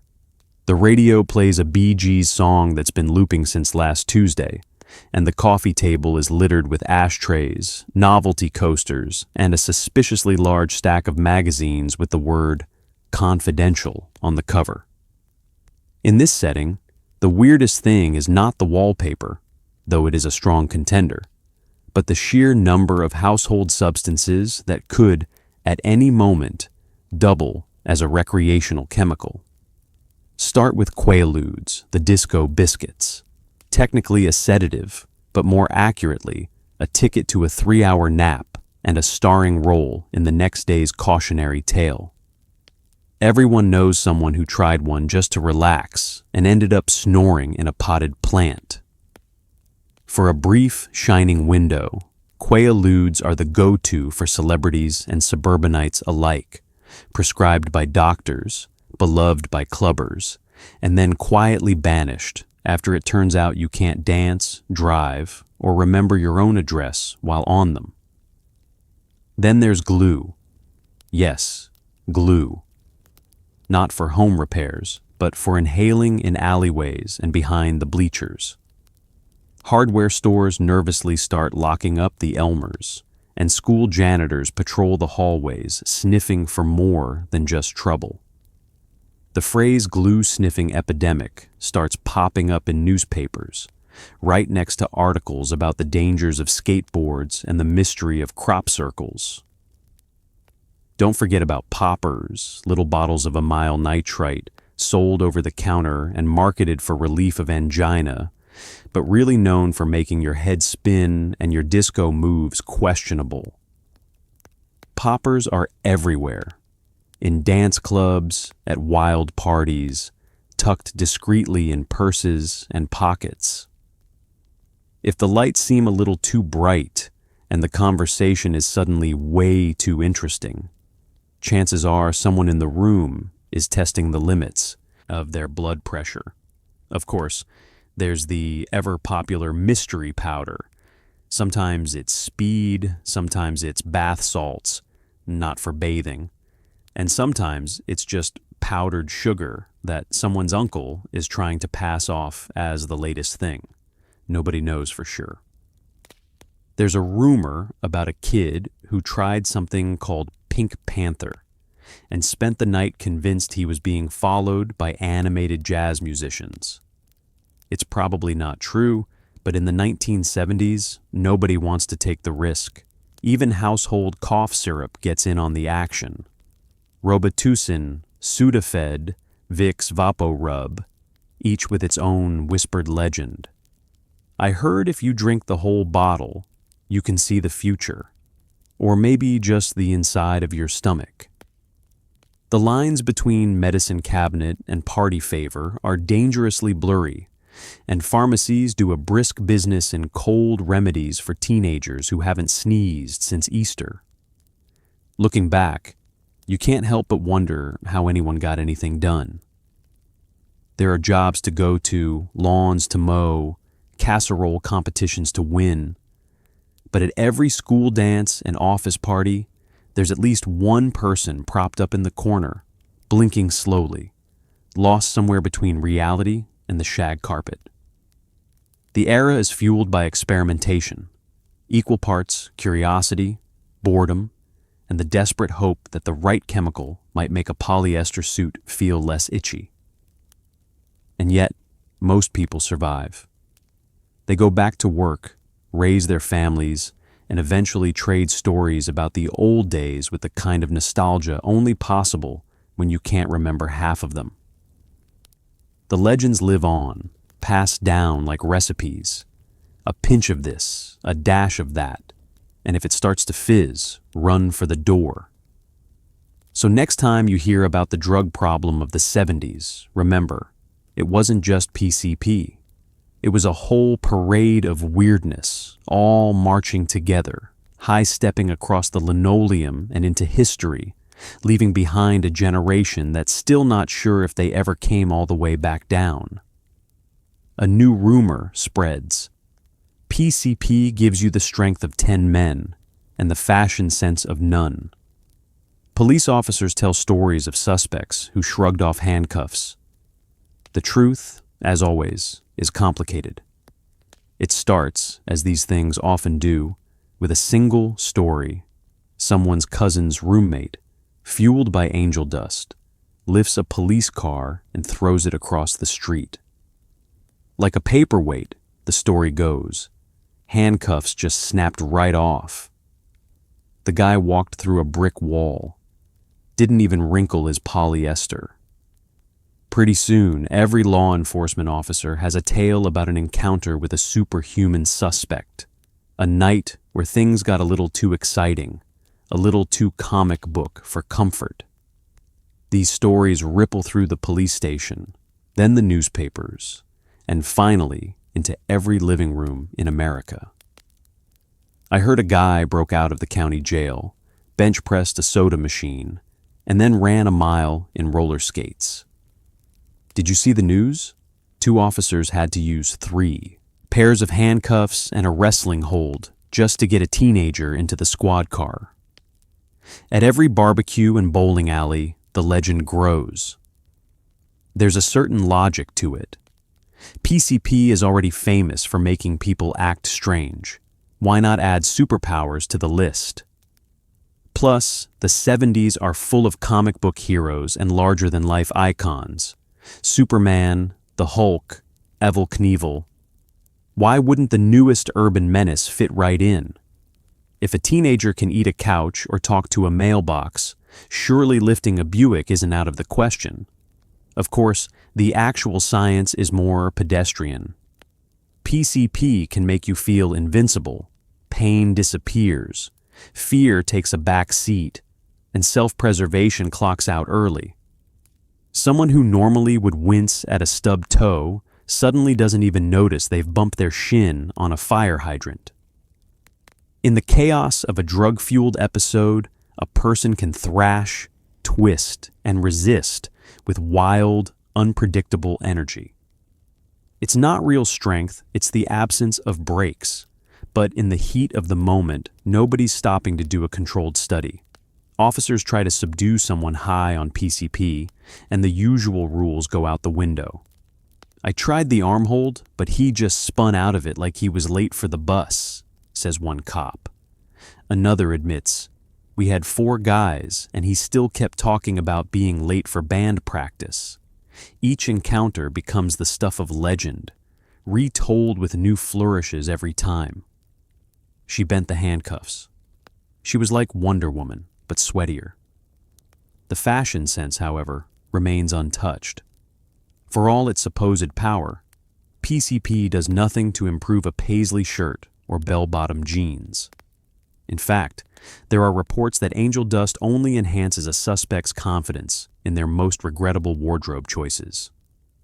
Neon vests, platform shoes, and hats made out of record sleeves, none are immune to the dust's touch.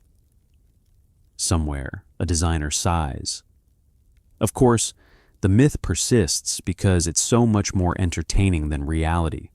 Newspapers splash dramatic headlines, teenager throws refrigerator, PCP to blame, and nobody checks if the fridge was just a minibar or if the teenager was really just pushing it a few inches across the kitchen floor. In the 1970s, exaggeration is a civic duty. Still, beneath the hyperbole, there's a genuine struggle. First responders face unpredictable, sometimes dangerous situations, and PCP episodes can be truly frightening for everyone involved. It's easier to tell stories about superhuman strength than about confusion, pain, or fear. Myths make the chaos manageable, wrapping it in spandex and giving it a catchy title. So the next time you hear about the unstoppable force of angel dust, remember, it's not about 10 men or even one particularly strong one. It's about a wild decade, a runaway rumor, and the very human need to explain the unexplainable, preferably with a side of bell-bottoms and a story you'll never forget. By the early 1980s, PCP's star is fading. Drugs take its place in America's nightmares. People start blaming their problems on video games and breakfast cereals instead. You wake up one morning and the headlines have changed. Angel dust is yesterday's news, replaced by new alphabet soup threats, LSD, MDMA, D&D, the board game, not the drug, but sometimes it's hard to tell the difference in the public's imagination. The old stories about mailboxes and superhuman teens are still there, echoing in PTA meetings and playground lore, but they're fading into urban legend, filed away with tales of alligators in the sewer and the time your uncle swore he met a celebrity at the car wash. Now the talk is all about arcade games turning your children into zombies. Did you hear Pac-Man causes attention problems? That Frogger is just the gateway to reckless street crossing. The breakfast table becomes the next battleground. Is your child's cereal too sugary? Not sugary enough? Are cartoon mascots subliminally teaching them to worship a giant bee? The war on angel dust quietly packs its bags and slips out the back door, replaced by the next great panic. It's the hangover era, the point where yesterday's menace becomes today's punchline. At parties, the wildest tales of the angel dust years are recounted with knowing smirks. Remember when everyone was afraid you could catch hallucinations from the water fountain? Didn't your neighbor once board up his mailbox just in case? The stories get told and retold, growing fuzzier and funnier with each round. Nobody really remembers who actually tried PCP, but everyone knows someone whose cousin once thought he was a piece of toast. The authorities move on too. The police file their reports, the evidence rooms slowly clear out, and the leftover pamphlets become kindling for the next year's 4th of July barbecue. Just say no is still the motto, but now it's pasted onto 1,000 different threats, some real, some cooked up in a focus group with a stack of expired Post-it notes. Health class pivots to the dangers of skipping breakfast or not wearing a helmet when riding your bike. The only dust anyone's talking about now is the kind on the Atari console. The music changes. The disco era fades, replaced by synthesizers, big hair, and music videos on a brand new channel called MTV. The once iconic news anchors who warned about angel dust find themselves covering stories about breakdancing and Rubik's cubes. The sense of constant dread doesn't disappear. It just changes shape. New monsters for a new generation, easier to package and sell during commercial breaks. Families, for their part, breathe a little easier. The Jell-O Salad Committee disbands. Neighborhood watch meetings turn into potlucks again. Kids who grew up hearing about the dangers of the dust now roll their eyes at their parents' latest warning. Don't sit too close to the TV. You'll go cross-eyed.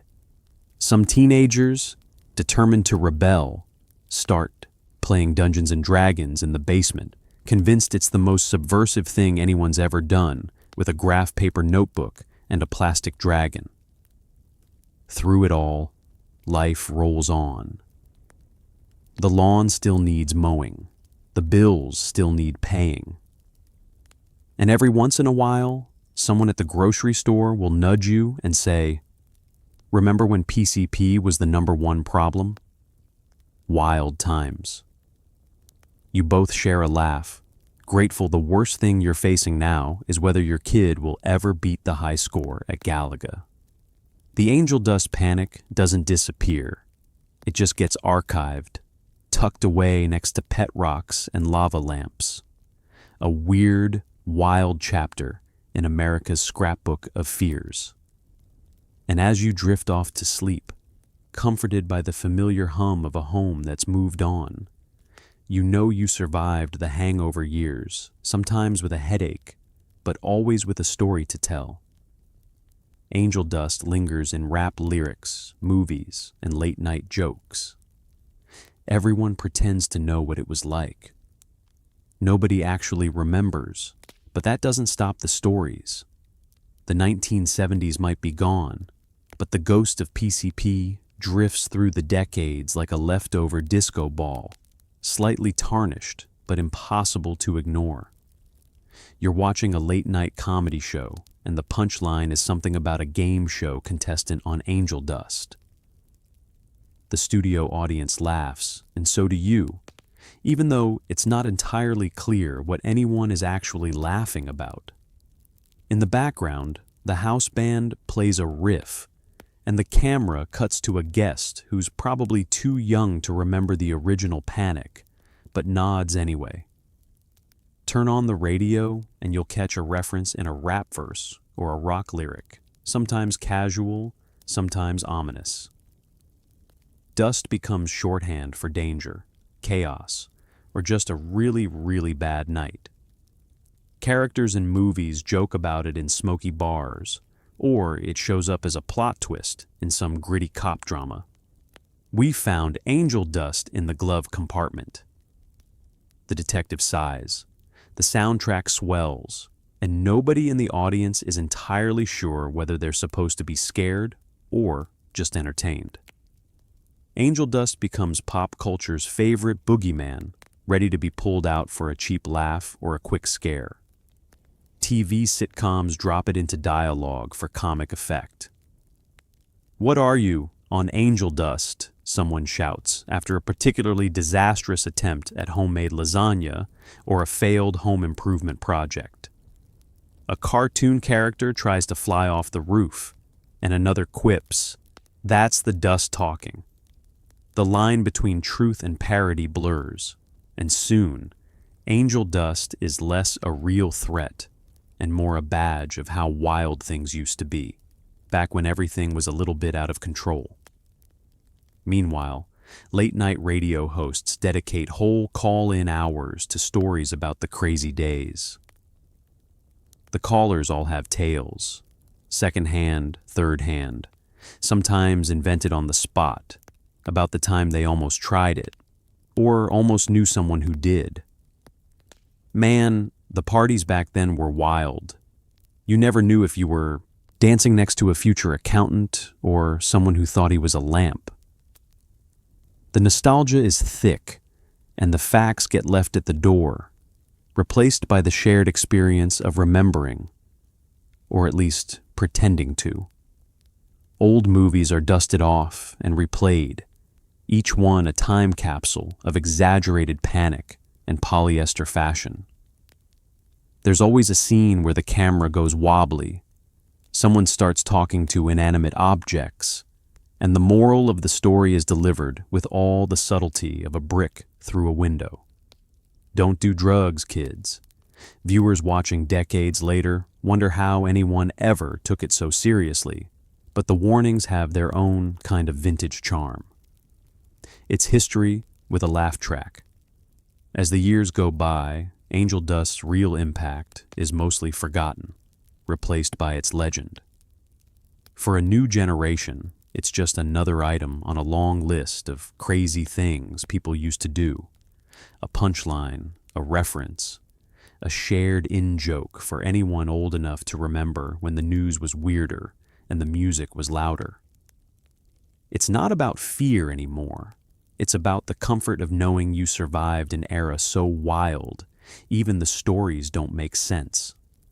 And so, angel dust lingers, not in the medicine cabinet, but in the soundtrack of retro playlists and reruns, in half-remembered stories at family reunions and awkward conversations with your own kids. You wouldn't believe what we were scared of, you say, and they roll their eyes, the way only the young can. You smile, secretly grateful for a world where the biggest panic is losing Wi-Fi for 10 minutes. In the end, angel dust becomes a cultural echo, a strange, shimmering memory, half joke, half warning, and all part of the weird, wonderful story of what it means to be human, just trying to make sense of the dust that settles after the panic passes. Researchers eventually admit the real risks and the real exaggerations. Turns out, the scariest thing about PCP might be the news coverage. It's years later, and the laboratory doors have long since closed on PCP's pharmaceutical dreams. The news vans are gone, the disco lights are dimmed, and the only epidemic in town is a severe shortage of good coffee at academic conferences. In quiet offices and linoleum-floored labs, scientists, doctors, and public health officials begin the slow, methodical work of untangling fact from fiction. Step 1. Gather the evidence, preferably not from the front page of the National Enquirer. The studies start rolling in, and the results, while alarming in places, lack the flair of the urban legends. PCP is, in clinical terms, a powerful dissociative drug. Yes, it can cause hallucinations, paranoia, and some truly memorable ER visits. Yes, it made some people do things you wouldn't believe unless you were there, and sometimes not even then. But the tales of superhuman strength, spontaneous mailbox wrestling, and rooftop nudists, those are mostly stories, half true, half telephone game, and all amplified by reporters hungry for the next wild headline. Researchers patiently point out that most PCP users didn't transform into suburban monsters. They mostly felt confused, sometimes scared, often very numb, and eventually, just embarrassed. The real risks were serious, but less theatrical. Dangerous behavior due to impaired judgment, injuries from accidents, sometimes lasting psychological distress, and, in rare cases, overdose or violent outbursts. But for every naked man on a roof, there were 100 others quietly sitting in a waiting room, unsure if they'd ever feel normal again. As the science trickles out, it becomes clear that the real monster was the media's appetite for spectacle. TV crews loved a story with a villain you couldn't see, and a danger lurking in every mailbox and baggie. News segments showed dusted teenagers in grainy reenactments, always shot in slow motion, while stern experts warned of a coming apocalypse. If you squinted, you could almost believe the entire city was one bad trip away from turning into a cartoon. The authorities weren't immune either. Law enforcement and health officials, trying to do the right thing, sometimes leaned into the drama, thinking fear was the best way to keep people safe. Police training videos featured wild-eyed actors leaping over fences, and school assemblies used slideshows of zombie-like before and after kids, all set to a soundtrack of ominous synthesizer music. The result? A generation terrified of their own spice rack. Scientists eventually published studies with carefully chosen titles like Acute and Chronic Effects of Phencyclidine in Human Subjects. They show graphs and pie charts, but the ratings are never as good as Naked Man Attacks Mailbox, PCP blamed. Their findings are often buried under headlines about the next panic, arcade games, heavy metal, rock candy, you name it. Still, for those willing to listen, the message is clear. PCP was a dangerous drug, but it didn't have the magical ability to turn ordinary citizens into comic book villains. Over time, the panic subsides. The researchers move on to new threats. The reporters chase fresh scandals, and the mailboxes finally breathe a sigh of relief. The stories remain, though, lingering in late-night conversations, old newspaper clippings, and reruns of bad TV movies. In retrospect, the scariest thing about PCP wasn't what it did to your brain. It was what happened when the whole country started to believe that science and sensation were the same thing. So, as you drift off tonight, remember, sometimes the truth is stranger than fiction, but most of the time, fiction just has better ratings. And in the end, the wildest trip of all was watching America learn that not every panic deserves a headline. You meet people who lived through the PCP panic, ex-users, cops, parents. They share stories that are equal parts cautionary tale and absurdist comedy. There's Mike, for instance, who sits on the porch in the soft glow of late afternoon, sipping iced tea, and remembering the night he thought his left shoe was trying to pick a fight. He laughs about it now, shaking his head at his younger self, wide-eyed, restless, and just curious enough to say yes to whatever passed through the party that Friday night. Mike's done with all that.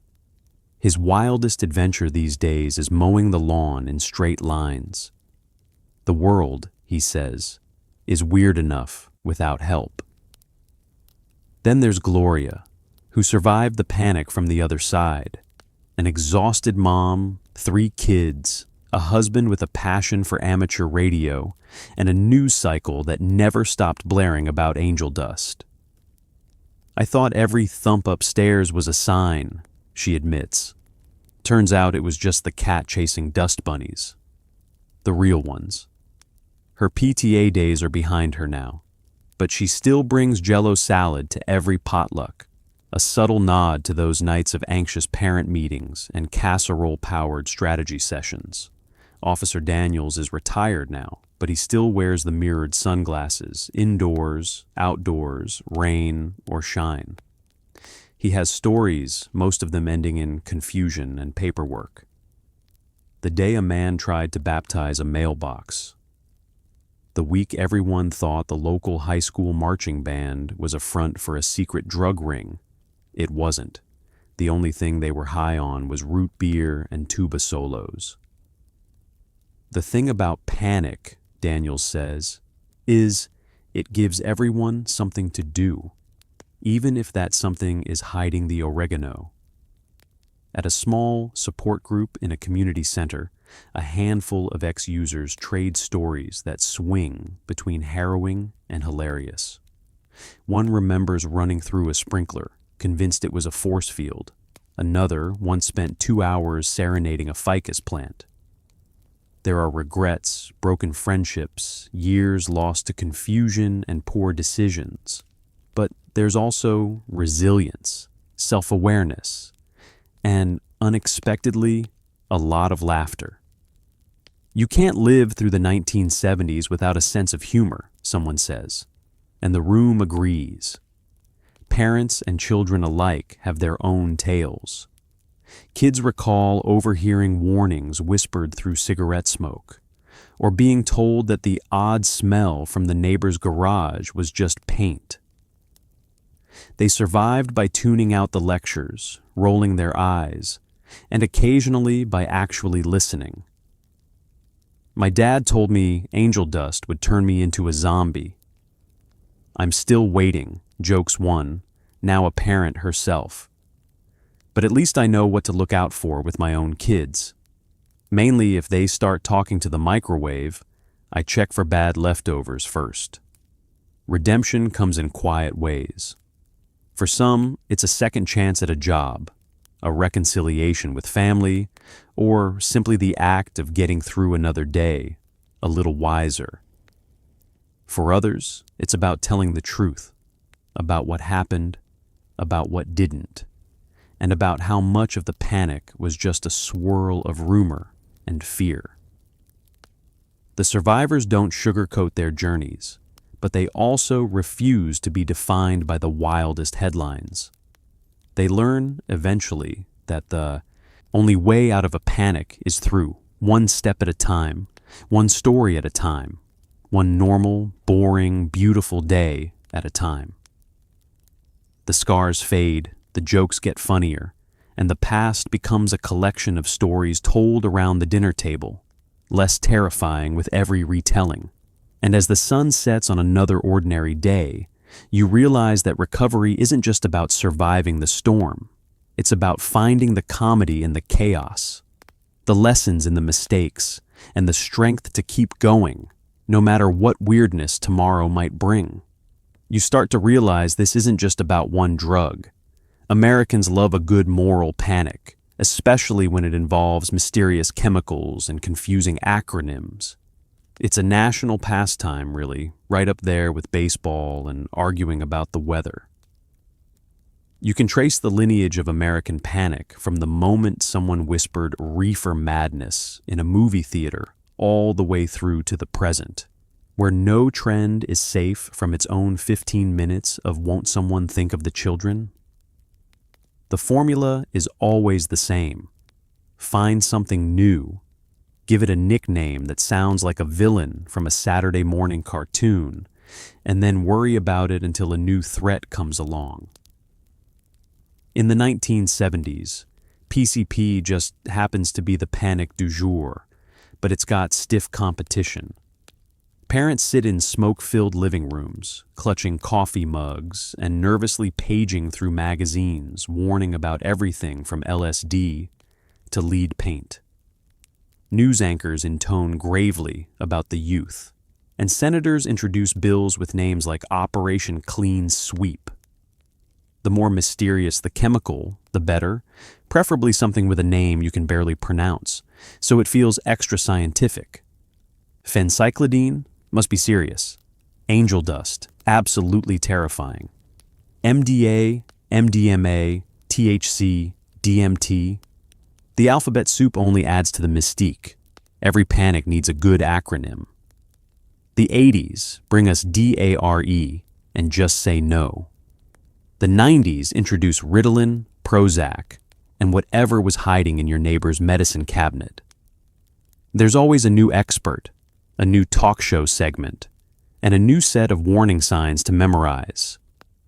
Does your child own sunglasses? Do they listen to music?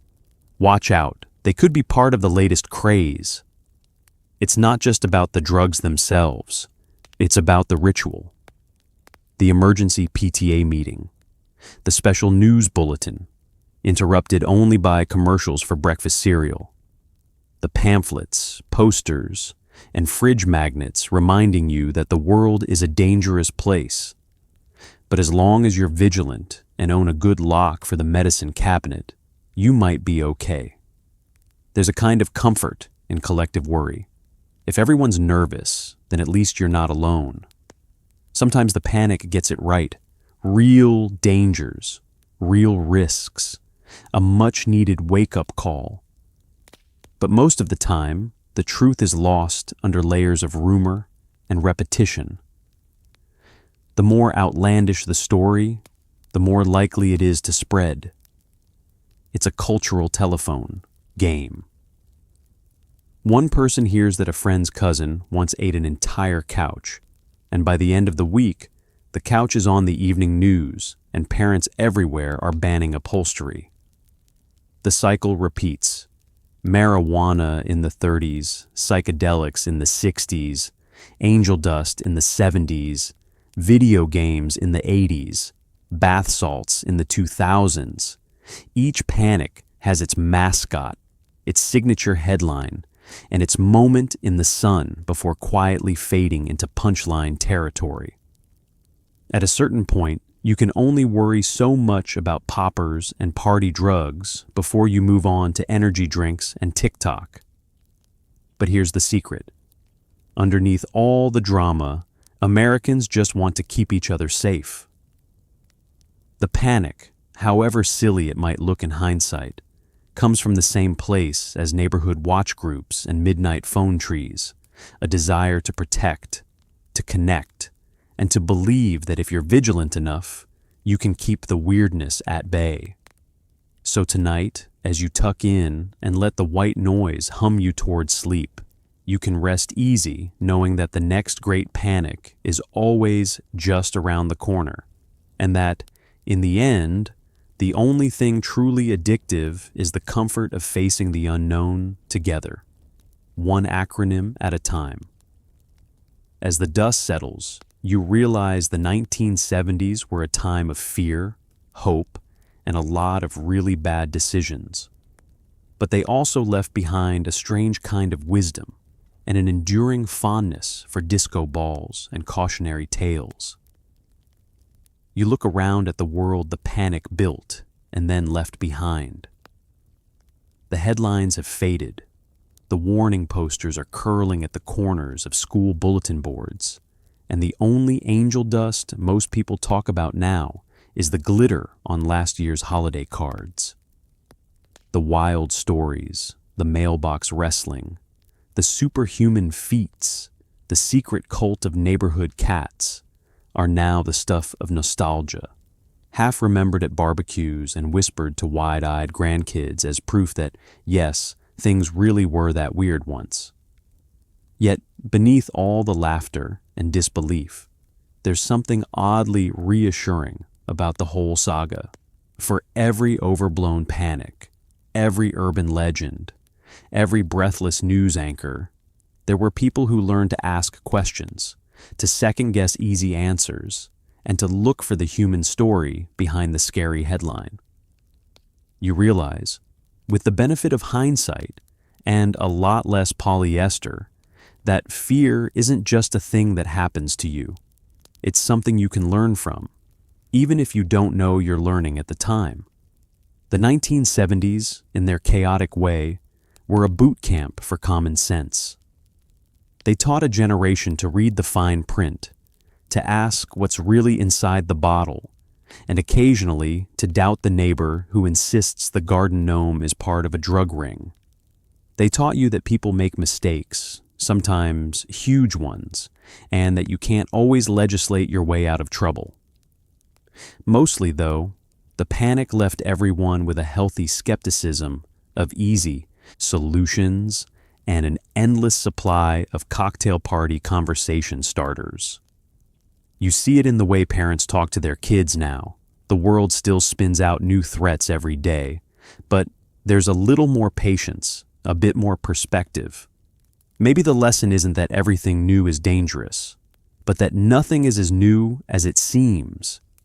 Today's panic is just yesterday's urban legend, waiting for its turn to be laughed at in a Netflix documentary. But let's not forget the comfort of a good disco ball either. The 70s left us with more than just cautionary tales. They left us with a love of sparkle, the soothing thump of a bass line, and the knowledge that you can always dance your worries away for a few minutes, even if you're not wearing platform shoes. There's wisdom in knowing when to panic, and also in knowing when to just let go. Culturally, the era's odd wisdom lives on. Health classes still hand out pamphlets, but now they come with QR codes and a side of do-your-own research. Schools teach skepticism, sometimes by accident, sometimes on purpose. Cautionary tales about angel dust have become folklore, passed down in the same tone as stories about walking to school uphill both ways, in the snow with only a cheese sandwich for lunch. In the end, maybe the real lesson from the PCP panic isn't about drugs at all. It's about resilience, the quiet, stubborn ability to laugh at your own fears, to share your mistakes, and to keep hoping for something better even after the dust settles. Because the strangest thing about living through a panic is discovering that afterward you're still here. Maybe a little older, a little wiser, and still a sucker for a mirror ball. So tonight, as you drift towards sleep, be grateful for the lessons, the laughter, and the fact that you never had to explain to a reporter why you were wrestling a mailbox. The 70s were weird, but you made it through, and that's something worth celebrating, even if the only disco ball in sight is a reflection on your ceiling fan. It's 7 a.m., and you're just trying to watch cartoons, but suddenly a commercial comes on featuring a frying pan, an egg, and the most dramatic voiceover you've ever heard. The message is clear: drugs are bad, eggs are vulnerable, and you're probably next. The ad ends, but your cereal now tastes faintly of existential dread. You clutch your bowl of sugar-frosted sugar and stare at the screen, where the image of a sizzling egg haunts your subconscious. The voiceover, deep, ominous, and possibly auditioning for a horror movie, repeats the mantra: "This is your brain on drugs." There's a pause, then the unmistakable sizzle of an overcooked metaphor. Even at 7 years old, you know you're supposed to be terrified. Instead, you mostly feel bad for the egg. The Saturday morning cartoon lineup, once a sacred tradition, is now sandwiched between these dire warnings. Every commercial break brings another chilling scenario. A shadowy figure offering something dangerous in a dimly lit alley, a classroom where the walls literally melt, or a nervous teenager stumbling through a field of menacing broccoli. Don't ask. The moral is always the same: say no, trust no one, and never, ever accept snacks from strangers. Some ads are cartoons themselves, psychedelic, kaleidoscopic, and narrated by a talking dog who looks like he's seen things no canine should ever see.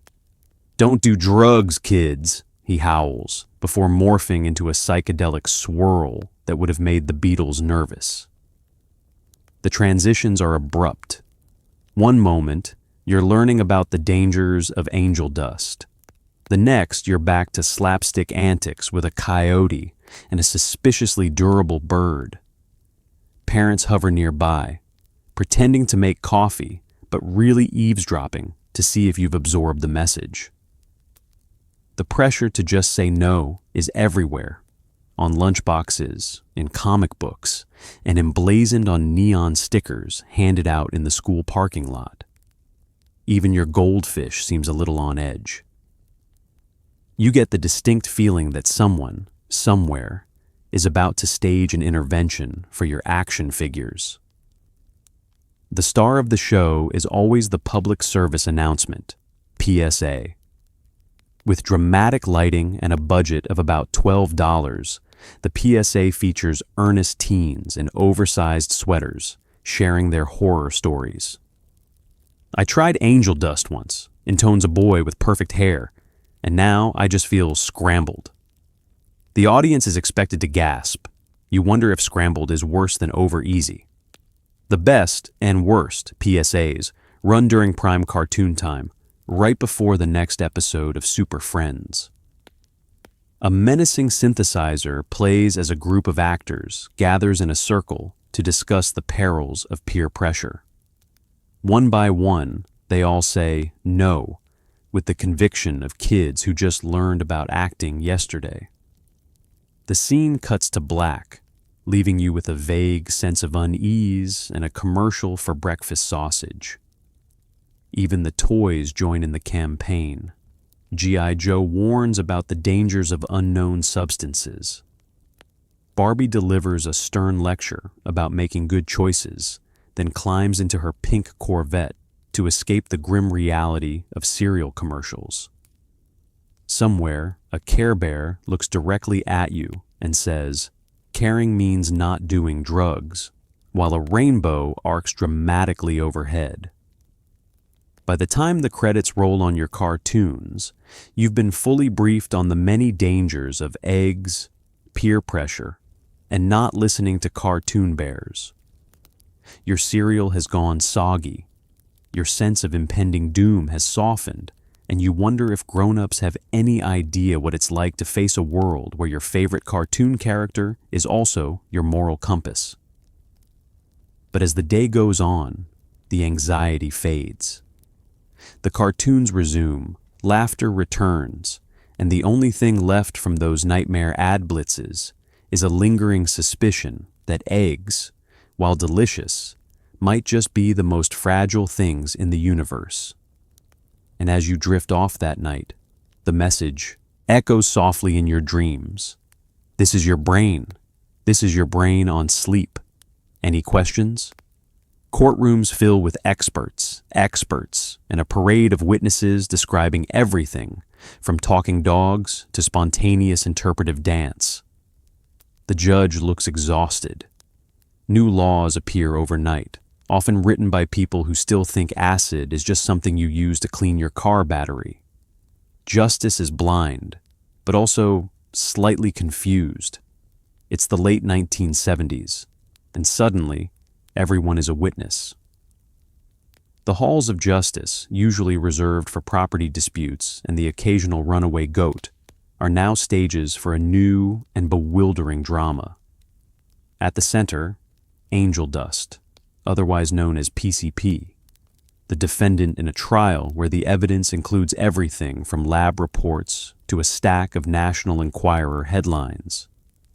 You shuffle in, joining a gallery of spectators who aren't sure if they're about to witness history or a very elaborate improv show.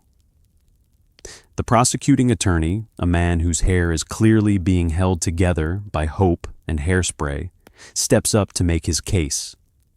He calls the first witness, a police officer who once subdued a man in pajamas singing to a street lamp. The officer's testimony is half crime report, half interpretive dance lesson.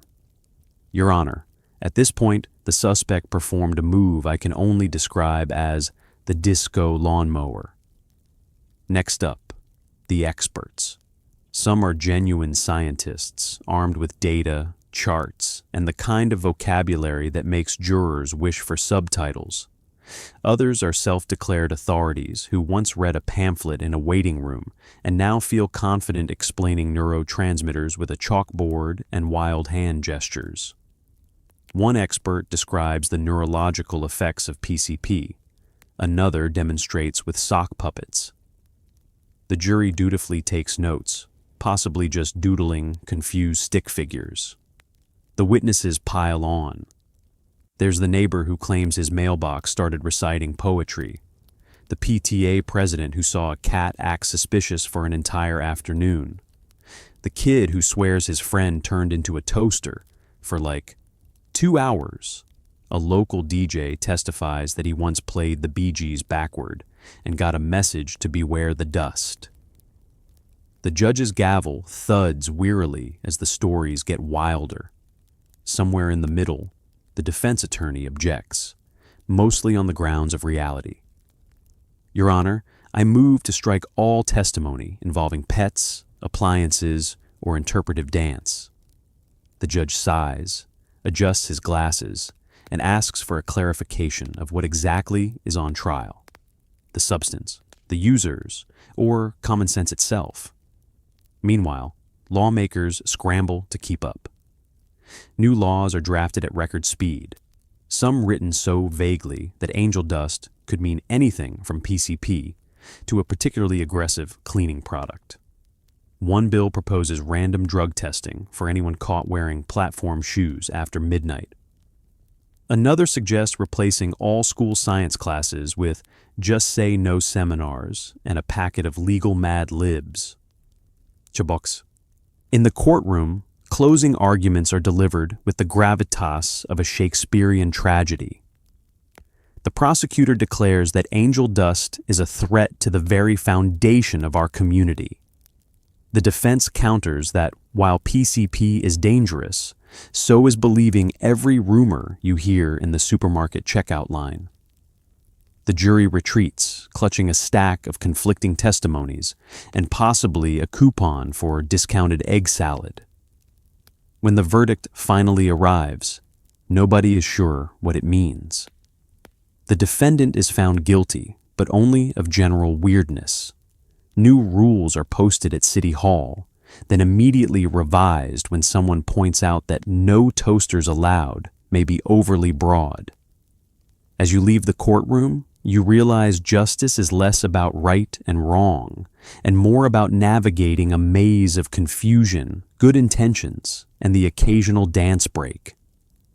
The legal labyrinth of angel dust ends, not with a bang, but with a shrug and the hope that next time, the trial will feature fewer sock puppets and more actual answers. Justice may be blind, but tonight, it's also just trying to get a decent night's sleep. Courtrooms fill with experts, and a parade of witnesses describing everything from talking dogs to spontaneous interpretive dance. The judge looks exhausted. New laws appear overnight, often written by people who still think acid is just something you use to clean your car battery. Justice is blind, but also slightly confused. You take a seat on a hard wooden bench in the back of the county courthouse, unsure whether you're about to witness the next great legal drama or a particularly elaborate community theater production. At the front, the judge rubs his temples. His coffee cup is already empty, and it's only 10 a.m. The bailiff is trying to look serious, but you can see the crossword puzzle tucked inside his notepad. The prosecution opens with a flourish, declaring angel dust the single greatest threat to society since the invention of the mood ring. Their first witness is a local police officer who recounts the infamous mailbox wrestling incident in excruciating detail. The suspect believed the mailbox was a rival gang member, Your Honor. The courtroom tries to maintain decorum, but the stenographer definitely snorts. Next, it's the expert panel. Some are actual scientists, clutching clipboards and talking about neurotransmitters and dissociative states with all the enthusiasm of someone explaining a particularly bland casserole recipe. The jury nods, scribbling notes, possibly just doodling. Other experts are less scientific. One guy says he's an authority because he once saw a made-for-TV movie about PCP. He testifies that angel dust can make a man think he's a rutabaga, and nobody, not even the defense, bothers to object.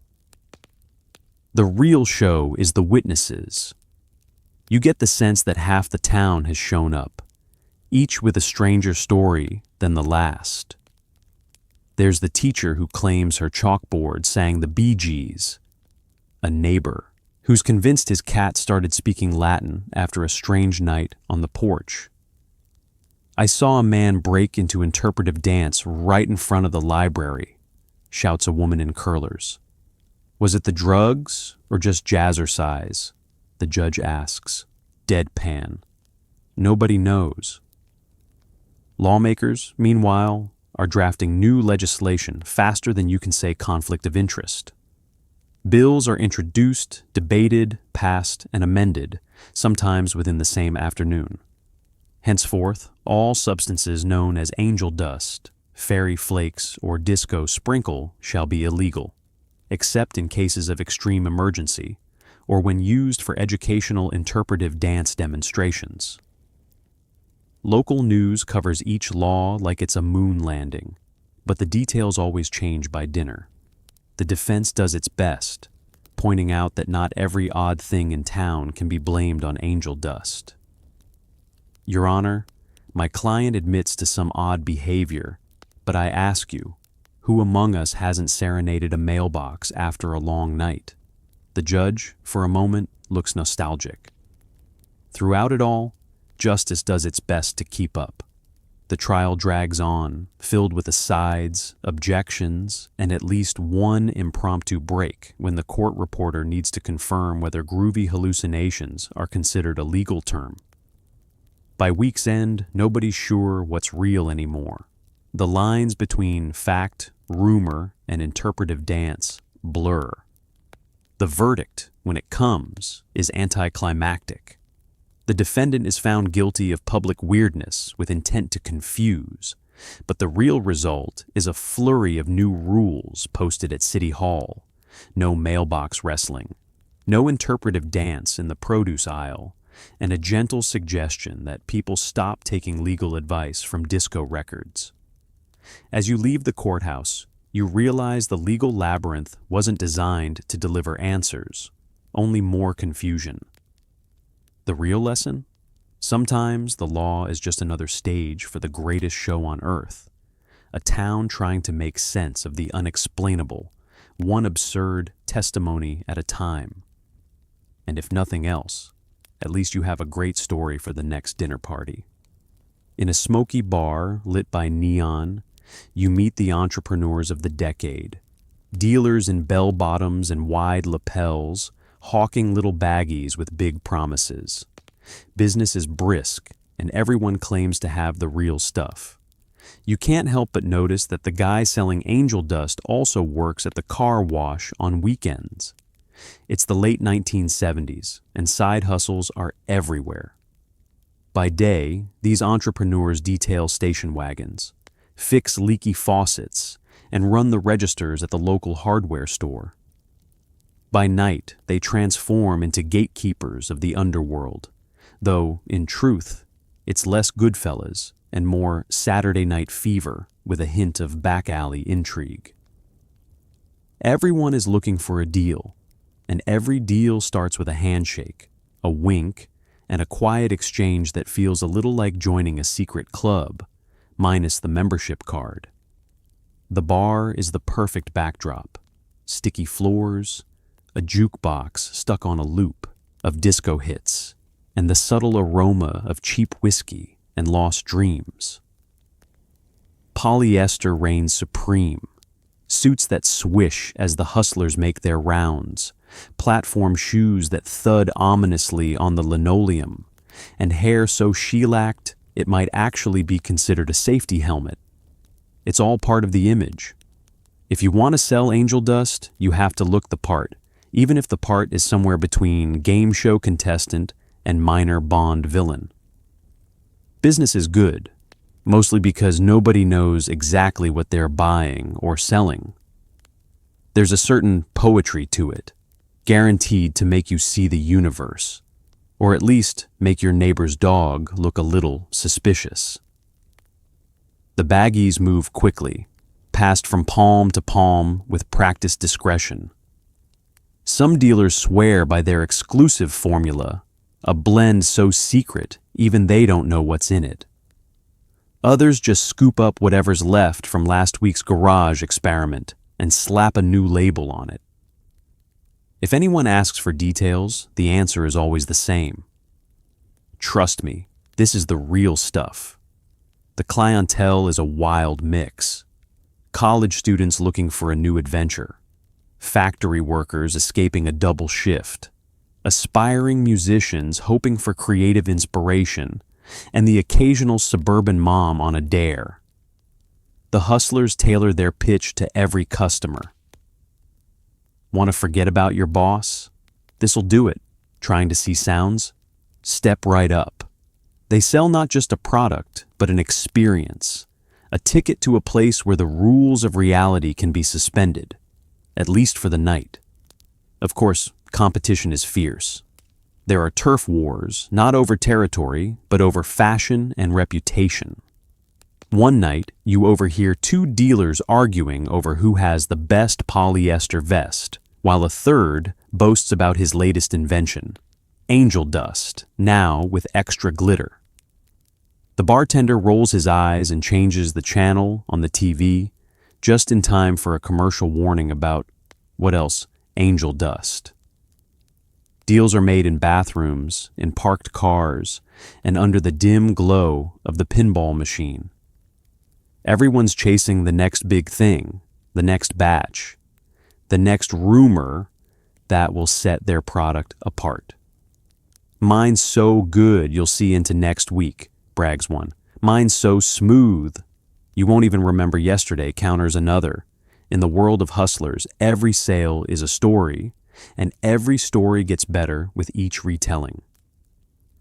As the night winds down and the neon flickers, you realize the hustle isn't really about the drug at all. It's about the performance, the game, the chase. The polyester suits will go out of style, the baggies will disappear, but the need for a story, a shortcut, a little magic will stick around long after the disco ball stops spinning. You finish your drink, tip the bartender, and step back into the night, passing the car wash guy on his way to his next business meeting. In the world of hustlers, you're always just one deal away from the next big legend, even if, in the end, the only thing anyone really gets is a very expensive headache and a story that nobody will ever quite believe. So, tonight, as you lie back in your safe, chemically unremarkable bed, maybe take a slow breath and thank the universe that your biggest problem is whether to buy generic cereal or pay extra for the brand with the cartoon tiger. Because once upon a time, your average American went to sleep genuinely worried that a rogue cloud of angel dust was going to transform their neighborhood into a surrealist painting. Remember, the 1970s weren't just about bell-bottoms, disco, or even the occasional car that exploded if you looked at it wrong. They were about regular people stumbling through confusion, rumor, and fear, usually armed with nothing but a concerned frown and a hearty serving of meatloaf. Parents panicked, kids made bad choices, news anchors lost their composure on live television. And somewhere, A scientist quietly wondered how their surgical anesthetic ended up on the evening news. But through all the hype, hysteria, and truly regrettable fashion, people muddled through. They learned. They laughed about it later. They grew a little more skeptical of every new panic, and maybe, just maybe, a bit more forgiving of themselves for the things they were afraid of in the dark. Because history, as absurd and uncomfortable as it can be, isn't just a story of disasters. It's the story of resilience, the way people face uncertainty, bad headlines, and even worse casseroles, and keep going. They adapt, they survive, and eventually they trade in their paranoia for a disco ball and a handful of bittersweet memories. So tonight, as you settle in under clean sheets, with a roof that probably isn't made of asbestos, let yourself drift into dreams. No drug panics, no tabloid headlines, just the gentle white noise of your fan, and the comforting knowledge that you survived another day without a single run-in with angel dust. Rest well. Tomorrow will be weird in its own way, but at least you know what's in your breakfast cereal. Good night.